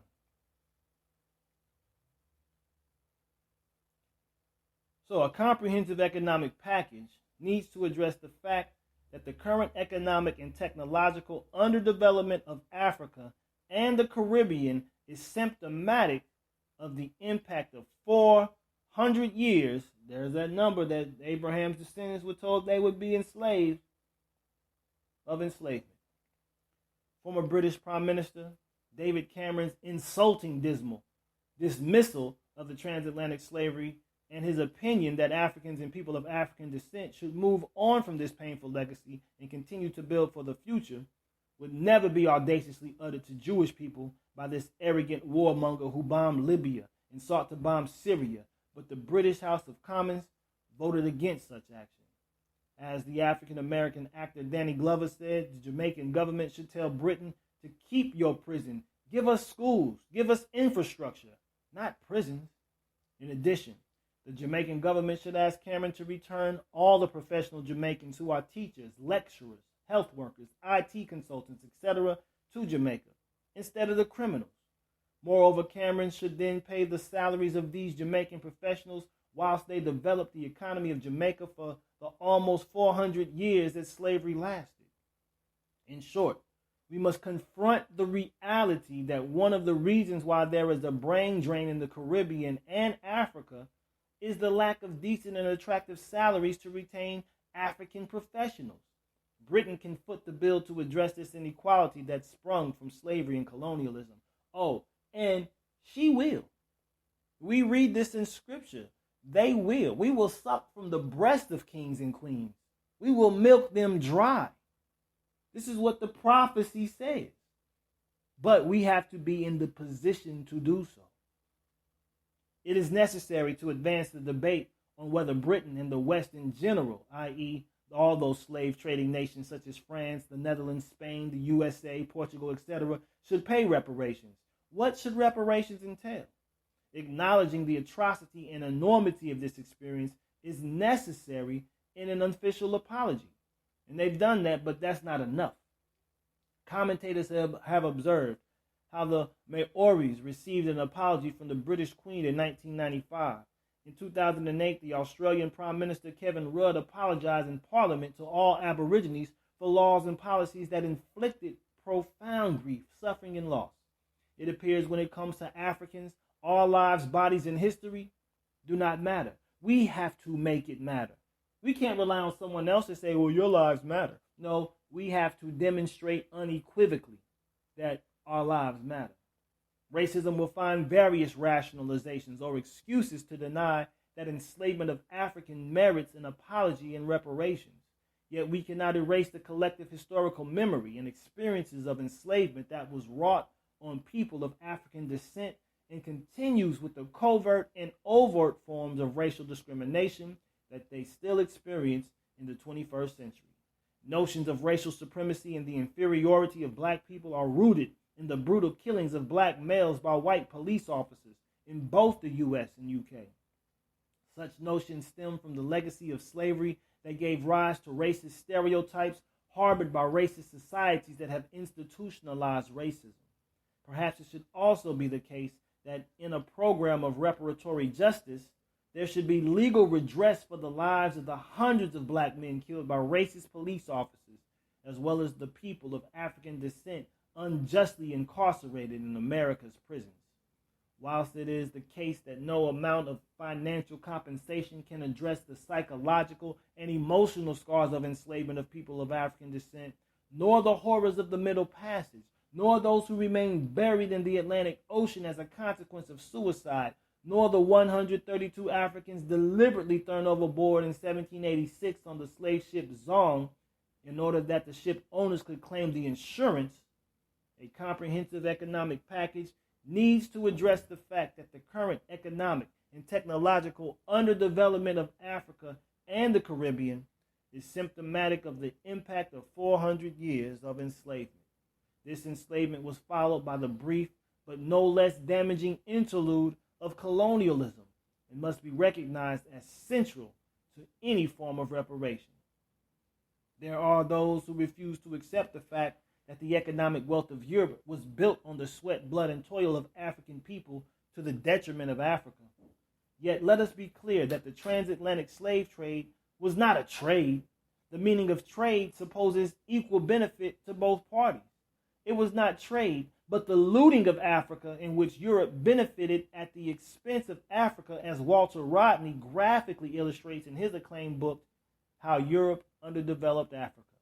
The consequence for Africa was and remains that the African economy, taken as a whole, was diverted away from its previous line of development and became distorted. Reparations is therefore a quest to repair the economic damage of underdevelopment wrought by the process of enslavement and colonialism. This economic redress will be symbolic, for it may run into trillions of dollars.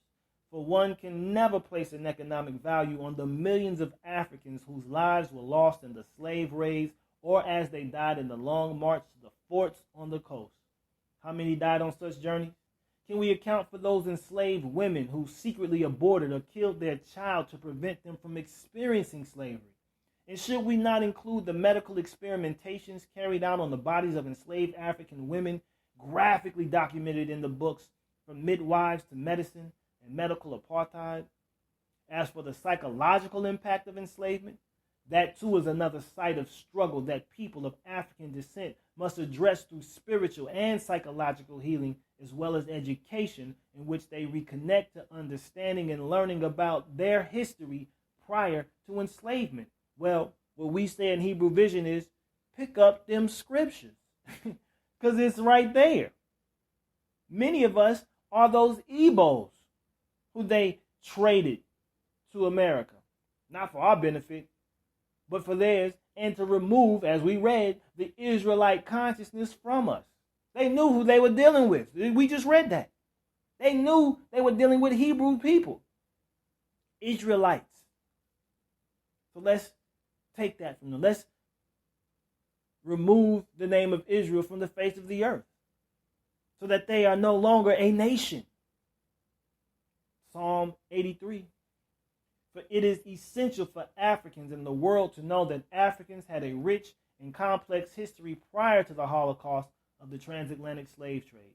Also, it is important for us to remember that on the ending of slavery in the British colonies, the British government were able to compensate the slave owners, not the enslaved, the slave owners, 20 million pounds, which today is $20 billion in money. Basically, it says if you don't keep the commandments, these curses will ensue as a sign on your seed forever until they return to the Torah. But if you keep the laws and the commandments and the statutes and right rulings of Yah, then these blessings will ensue, and nothing can take those blessings from you. And those curses are to be a sign on the seed of Israel. So that's just a real skinny explanation of what it says. But those signs identify who the children of Israel are today. Because we're not home. And if we were home, it'd be an entirely different reality over there, because the people who are promised to be there will issue forth blessings on the world. What reparations am I talking about?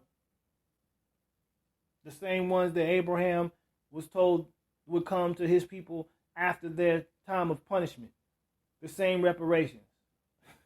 Genesis 15. The same reparations that Israel got when they came out of Mitzrayim. The gold and the clothes. Those were reparations, brother. Continuing on. There was no compensation for the former enslaved African men and women. In the USA, there were pledges to the freedmen and women of 40 acres and a mule that never materialized across the board. Undeniably. They took it to another level, though, Danielle. Continuing on. Hence, we need to address the question, what should reparations for slavery entail? It should address the following. First, an apology to all continental Africans and people of African descent for the immorality of slavery, for merely stating regret, as the former British Prime Minister Tony Blair did in 2007, Izmir Khan.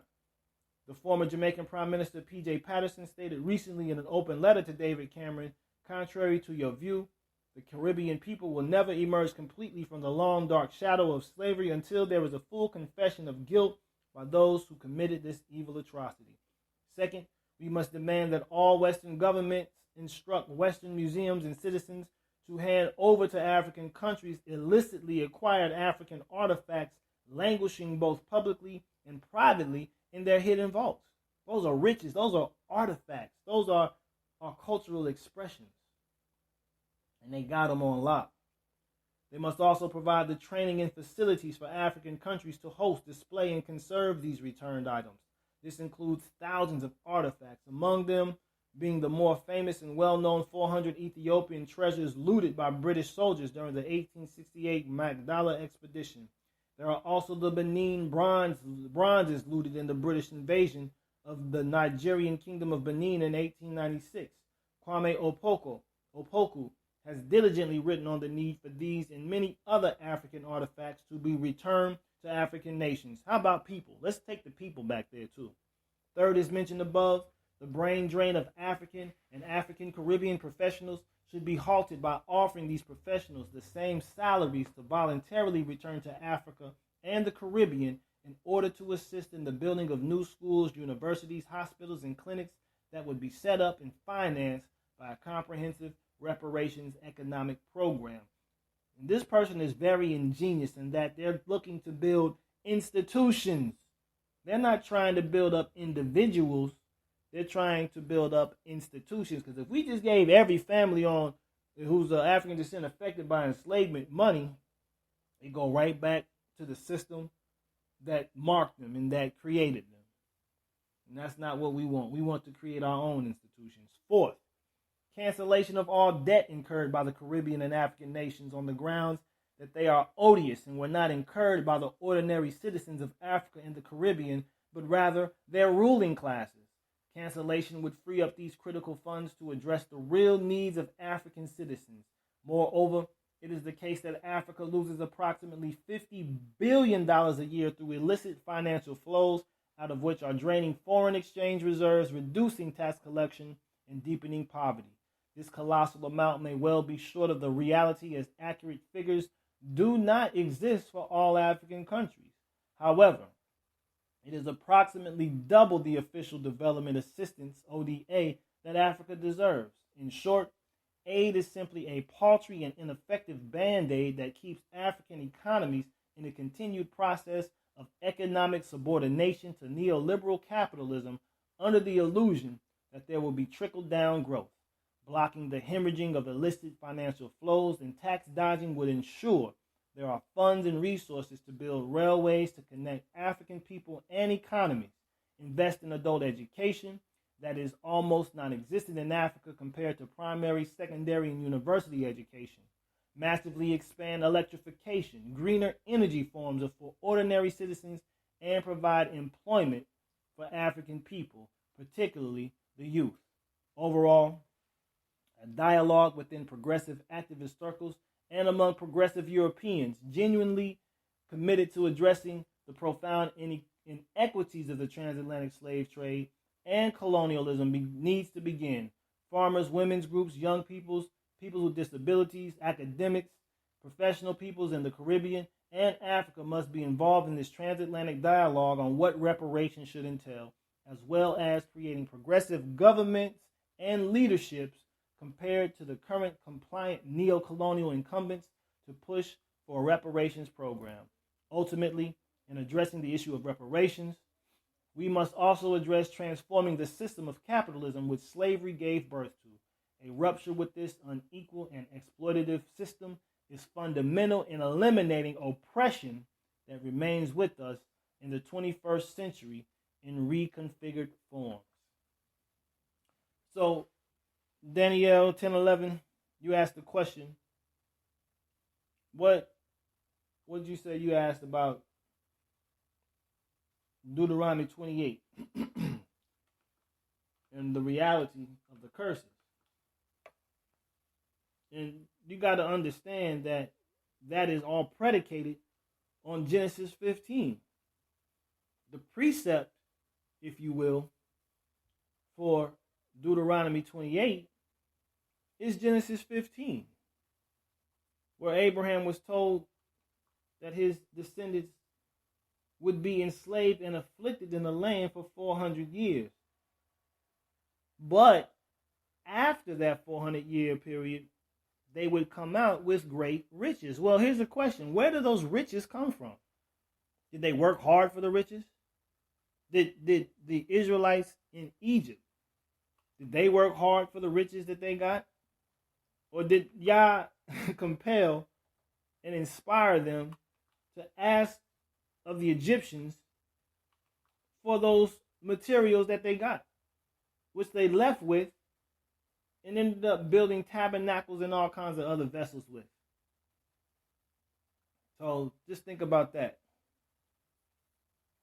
Todah, Rabbah, Moraim 70. He says this, and he said to Abraham, or Abram, know for certain that your seed are to be sojourners in a land that is not theirs, and shall serve them, and they shall afflict them 400 years.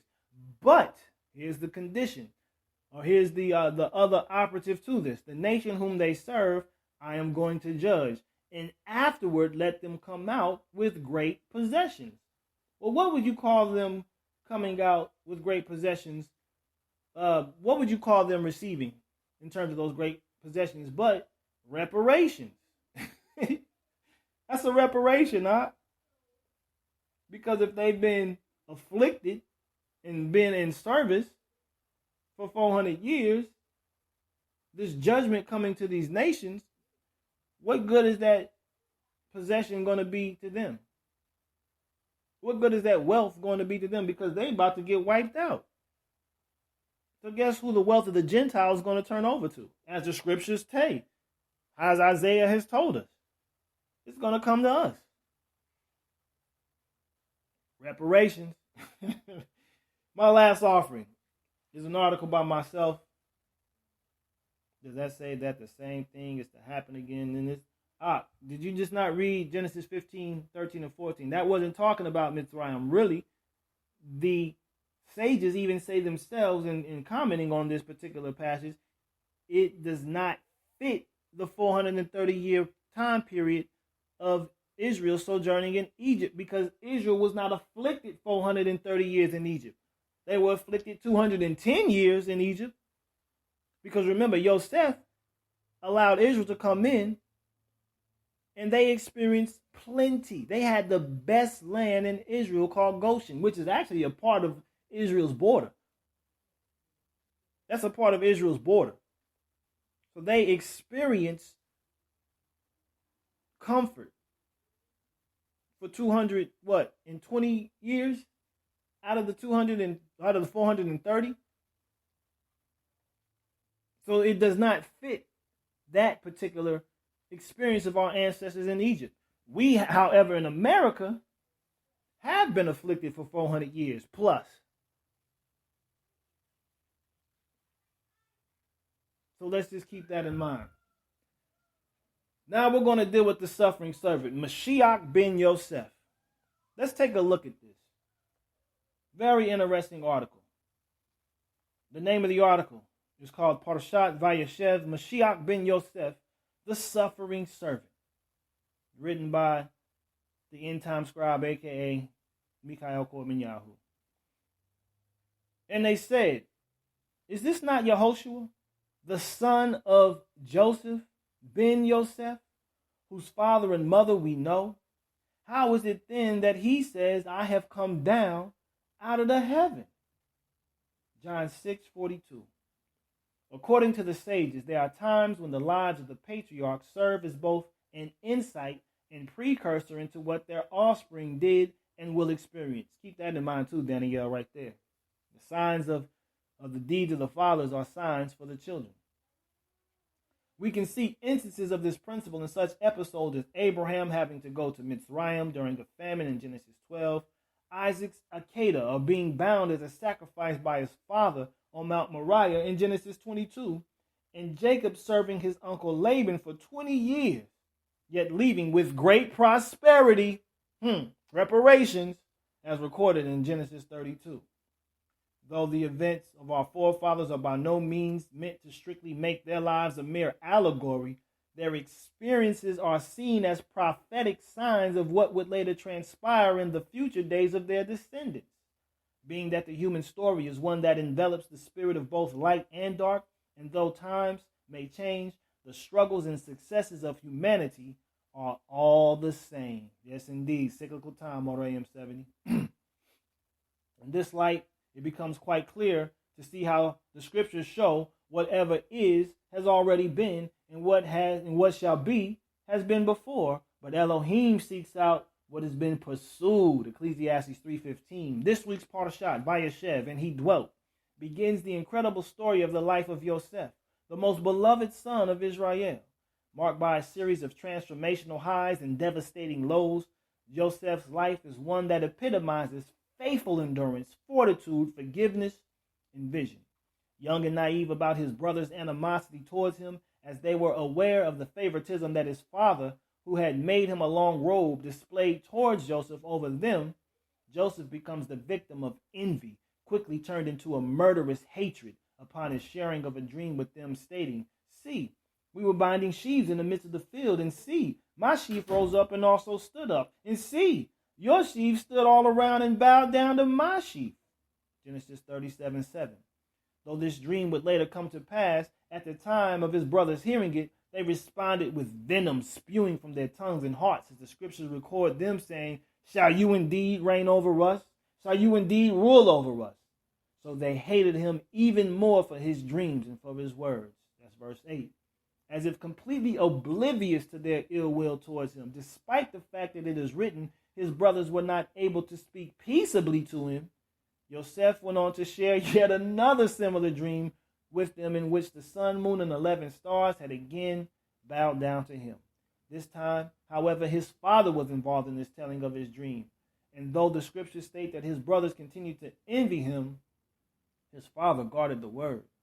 In the course of time, Israel sends Joseph to go and see what his brothers are doing in the field with his flocks, as he had done before, and had returned with reports of his brother's frivolity while tending the flocks.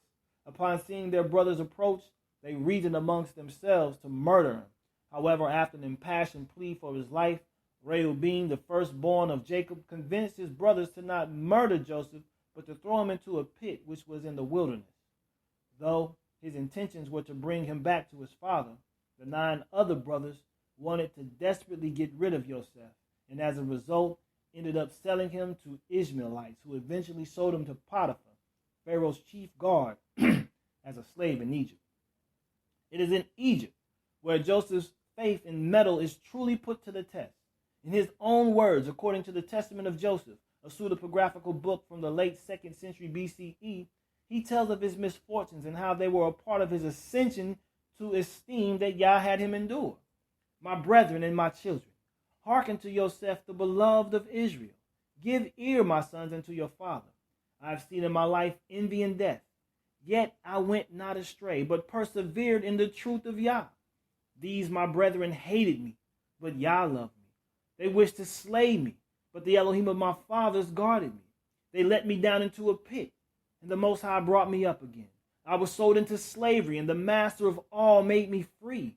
I was taken into captivity, and his strong hand succored me. I was beset with hunger, and Yah himself nourished me. I was alone, and Elohim comforted me. I was sick, and Yah visited me. I was in prison, and my Elohim showed favor unto me. In bonds, and he released me. Slandered, and he pleaded my cause. Bitterly spoken against by the Egyptians, and he delivered me. Envied by my fellow slaves, and he exalted me. And this chief captain of Pharaoh entrusted me to his house. And I struggled against a shameless woman, urging me to transgress with her. But the Elohim of Israel, my father, delivered me from the burning flame. I was cast into prison. I was beaten. I was mocked.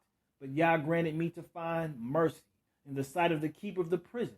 For Yah does not forsake them that fear him, neither in darkness, nor in bonds, nor in tribulations, nor in necessities. Hallelujah. For Elohim is not put to shame as a man, nor as the son of man is he afraid, nor as one that is earthborn is he weak or affrighted. But in all those things does he give protection, and in diverse ways does he comfort, though for a little space he departs to try the inclination of the soul. In 10 temptations he showed me approved, and in all of them I endured. For endurance is a mighty charm, and patience gives many good things. It's Testament of Yosef, chapter 1, verses 3 through 24. Without discounting the bitter and challenging trials that Joseph endured at the hands of his brothers and the Egyptians, we are able to get a glimpse into what would take place in the life of the suffering servant who would come to redeem his brethren from the soul-starving droughts of sin and death. This suffering servant, who would be given the title Mashiach ben Yosef, or the Messiah, son of Joseph, is thus called as a result of the words of Rachel upon hearing her firstborn son. And she conceived and bore a son, and said, Elohim has taken away my reproach. Listen to that. He has taken away my reproach, my sins, my shame. So she called his name Yosef, and said, Yah has added to me another son, the second Adam. That Rachel uses the phrase, Elohim has taken away my reproach, is of utmost importance, as the only provisions of atonement in the days of the temple were through childbirth, death, and sacrifice, it is the birth of Yosef that gives Rachel, who was barren, atonement, and that she was able to fulfill her purpose of being both a wife and mother. Also, it is through her son Yosef that the nation of Israel is redeemed or delivered from death when he comes into his calling as vizier of Egypt after enduring hardships and reproaches. In a classic work by Raphael Patai, written in 1979, entitled The Messiah Text, Mashiach ben Yosef is understood to precede the coming of Mashiach ben Dawid. Do you understand what that's saying? Mashiach ben Yosef is understood to precede the coming of Mashiach ben Dawid. The suffering servant precedes or comes before the conquering lion. In order for the conquering lion to be that which comes to reclaim all for the kingdom and to judge the wicked and to restore his righteous, there has to be atonement first for his people. That is why the suffering servant comes first. Give me a 1 if you get what I'm saying. If you get what I'm saying, give me a 1, because this is crucial understanding. This is something that many who do not receive Mashiach fail to see. Well, he didn't claim all the messianic prophecies. He didn't restore Israel. He didn't bring them back to the land. He's not cast out Rome yet. Well, that's not the precondition for Mashiach. The precondition is to first get his people in line. Is to restore and atone his people. So, the Mashiach ben Yosef and Mashiach ben Dawid, are often thought of two distinct individuals and have different roles to play. As Patai writes, scholars have repeatedly speculated about the origin of Messiah ben Joseph, of the Messiah ben Joseph legend, and the curious fact that the Messiah figure has thus been split in two. It would seem that in the early legend, Mashiach ben Yosef, the death of the Messiah was envisaged perhaps as a development of the suffering servant motif. A prophecy of Daniel written about 164 BCE is the earliest source speaking of the death of a Mashiach, an anointed one, 62 prophetic weeks after his coming and after the return of the rebuilding of Jerusalem. That's in Daniel 9:24-26. While it appears that Daniel had a temporal ruler in mind, whom he later calls Mashiach Nagid, the anointed prince, some 2 centuries later, the author of 4th Ezra unmistakably refers to the Messiah, belief in whom had developed in the meantime, when he puts words in the mouth of Elohim to the effect that after 400 years, counted from when, they don't know, my son the Messiah shall die. When the death of the Messiah became an established tenet in Talmudic times, this was felt to be irreconcilable with the belief in the Messiah as the Redeemer who would usher in the blissful millennium of the Messianic age. The dilemma was solved by splitting the person of the Messiah in two. That's not what Yah intended, but this is what the rabbis came up with. One of them, called Messiah ben Yosef, was to raise the armies of Israel against their victims, and after many victories and miracles would fall victim to Gog and Magog. The other, Mashiach ben Dawid, or the son of David, will come after him, and some legends will bring him back to life, which psychologically hints at the identity of the two, will lead Israel to ultimate victory, the triumph, and the messianic era of bliss. A few points should stand out to the reader, and that the Messiah is referred to as the Redeemer, and that death is involved with the Messiah ben Yosef, as well as the mentioning of the time of the cutting of Messiah was as made by the prophet Daniel, and the ultimate victory of the Messiah ben David. Though not reconciled among most of the rabbinical world, which, interesting, descends from the same Pharisaic line of teachings that Yahushua dealt with during his day, there are scholars and rabbis such as the late Rabbi Yitzhak Kaduri who have come to recognize both Mashiach ben Yosef and Mashiach ben Dawid in the person of Yahushua. In an article entitled Mashiach ben Yosef, Yosef as a Type of the Messiah by John J. Parsons for Hebrew for Christians, he sets out to show how Yahushua first fulfilled his role as the suffering servant and is soon to execute his charge as the conquering lion of the tribe of Judah. Parson writes, Yahushua ben Yosef indeed came first and suffered and died for the sake of Israel and the nations in the war against ultimate evil, which we know is sin and death. Shabbat shalom to you and yours, Shimon Kifah. Moreover, after his death, great tribulation and calamity indeed broke out in Israel as the second temple was destroyed and the nation was forced into the long period of galut, or exile. In fact, ever since he was pierced for Israel, no temple has ever stood on Mount Moriah, the place of the original Akedah, and the place where he was offered up to make atonement for sins. Yet Yahushua as Ben Dawid will completely fulfill the messianic expectation as anticipated by Maimonides and the other Jewish sages. He will again come to restore the Beit Mikdash, the temple, and set up his kingdom upon the earth. Moreover, he will unite all the Goyim, or nations, in peace, raise the dead, which is called Techiyat Hametim, and set up his throne in Jerusalem. In that day, the earth will be filled with the knowledge of the esteem of Yah as the waters cover the sea. With this week's Parsha, we find that Yosef and Yahushua share very similar experiences in their work of preparing and providing deliverance and refuge for their brothers and the nations who come to them. Glenn Penton, a member of the Beth Abraham Messianic Jewish Congregation, in his article entitled Messiah ben Yosef, provides a list of 21 characteristics that are shared between Yosef and Yahushua, of which 10 are experienced in this week's reading. 1. He was Elohim's chosen leader from the family of Israel. Elohim made his choice clear both to him and to the family he was to rule. 2. Most of his brothers rejected his rule. Some plotted his death. 3.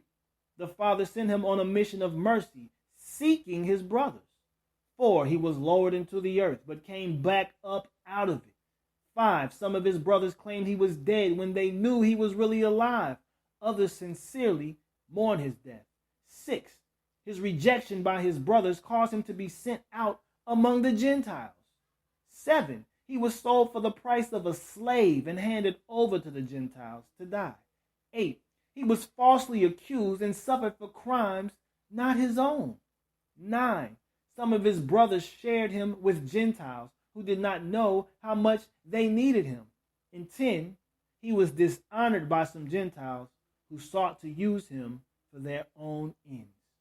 In light of the opposition, reproaches, and suffering that both of these Israelites faced, there was never a moment in their trials where they themselves resorted to reactionary behavior and sought to revile their malefactors. Instead of returning like for like, these men chose to endure their tormentors and were rewarded with the ultimate crown of achievement and esteem from both the Father and men. That is why James, the brother of Yahushua, wrote these words in his epistles. See, brothers, be patient until the coming of the Master. See, the farmer waits for the precious fruit of the earth, waiting patiently for it until it receives the early and latter rain. You too, be patient. Establish your hearts, for the coming of the Master has drawn near. Do not grumble against each other, brothers, lest you be judged. See, the judge is standing at the door. My brothers, as an example of suffering and patience, take the prophets who spoke in the name of Yah. See, we call those blessed who endure. That's James 5, verses 7 through 11, and the first portion of 11.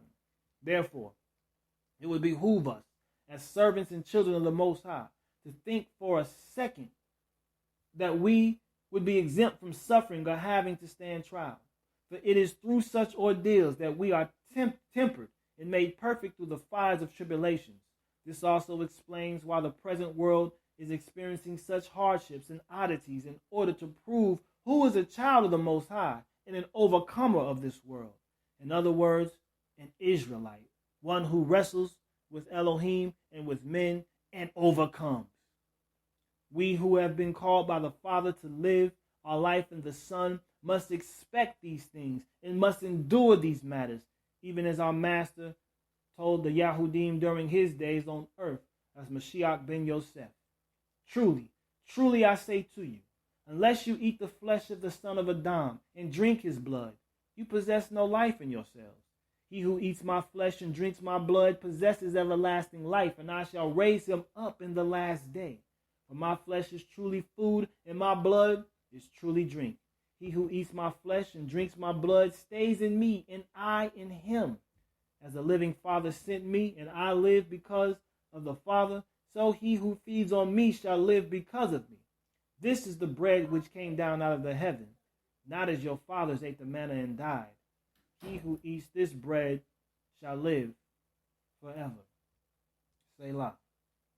And so, Mishpachah, my prayer is that with the words of this offering, is that we understand our role as both prophets and even suffering servants required to go through these ordeals in order to be esteemed and raised up and elevated to become the conquerors that Yah has told us that we shall be after we endure trial.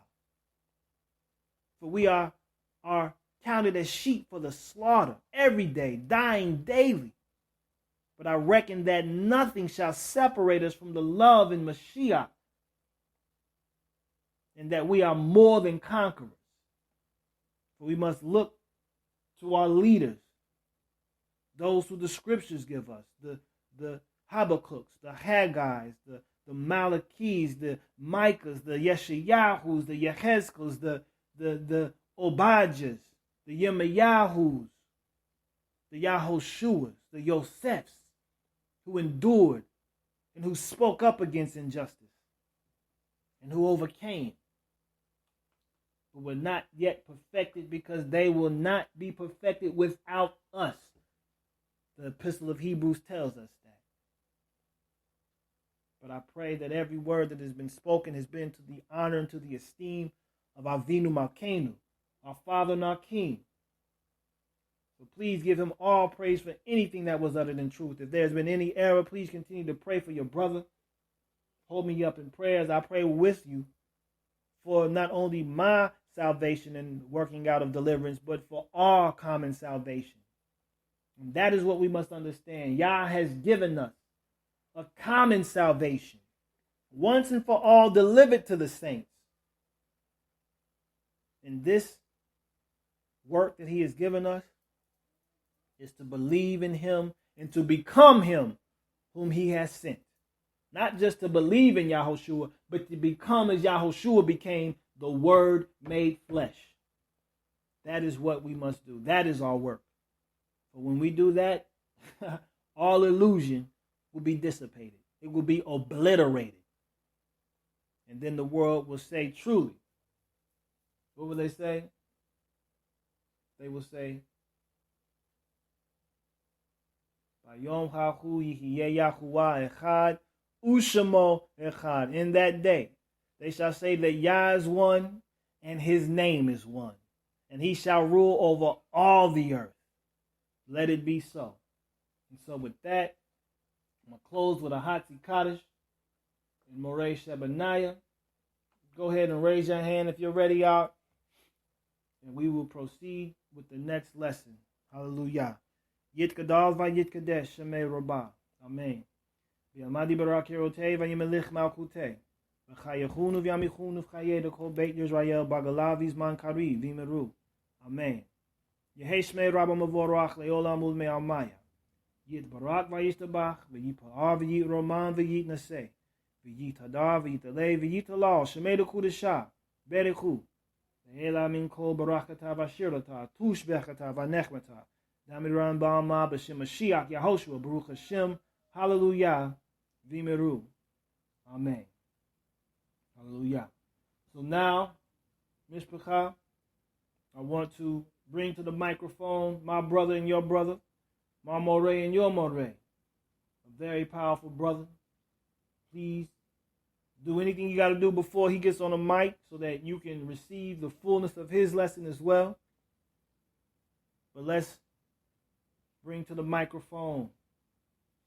Oh, let me do this before I go. So I'm going to leave you out with something. This this past week's interview that we had on Spreaker with my brother J.C. Debo and Debo Hughes, and we talked about the African cultural and genetic dynamics of Israel. A very powerful, very, very powerful interview that we had with the brother. So let me get this to you all shortly so you all can fill that out. It was a really good interview, very insightful, man. I mean, it had a lot of great information in it that I hope you all receive and even go and prove for yourself. And we're not just receiving things to receive it. Go prove it. But I do want to leave you all with that.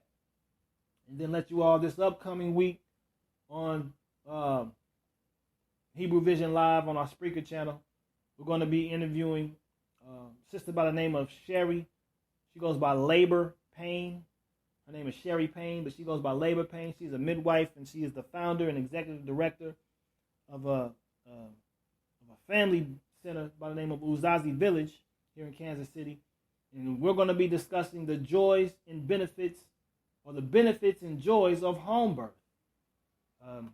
Very, very powerful and insightful information that she's going to present to you all as relates to home birthing and the history of that, and how our people, how Africans have conducted this for millennia.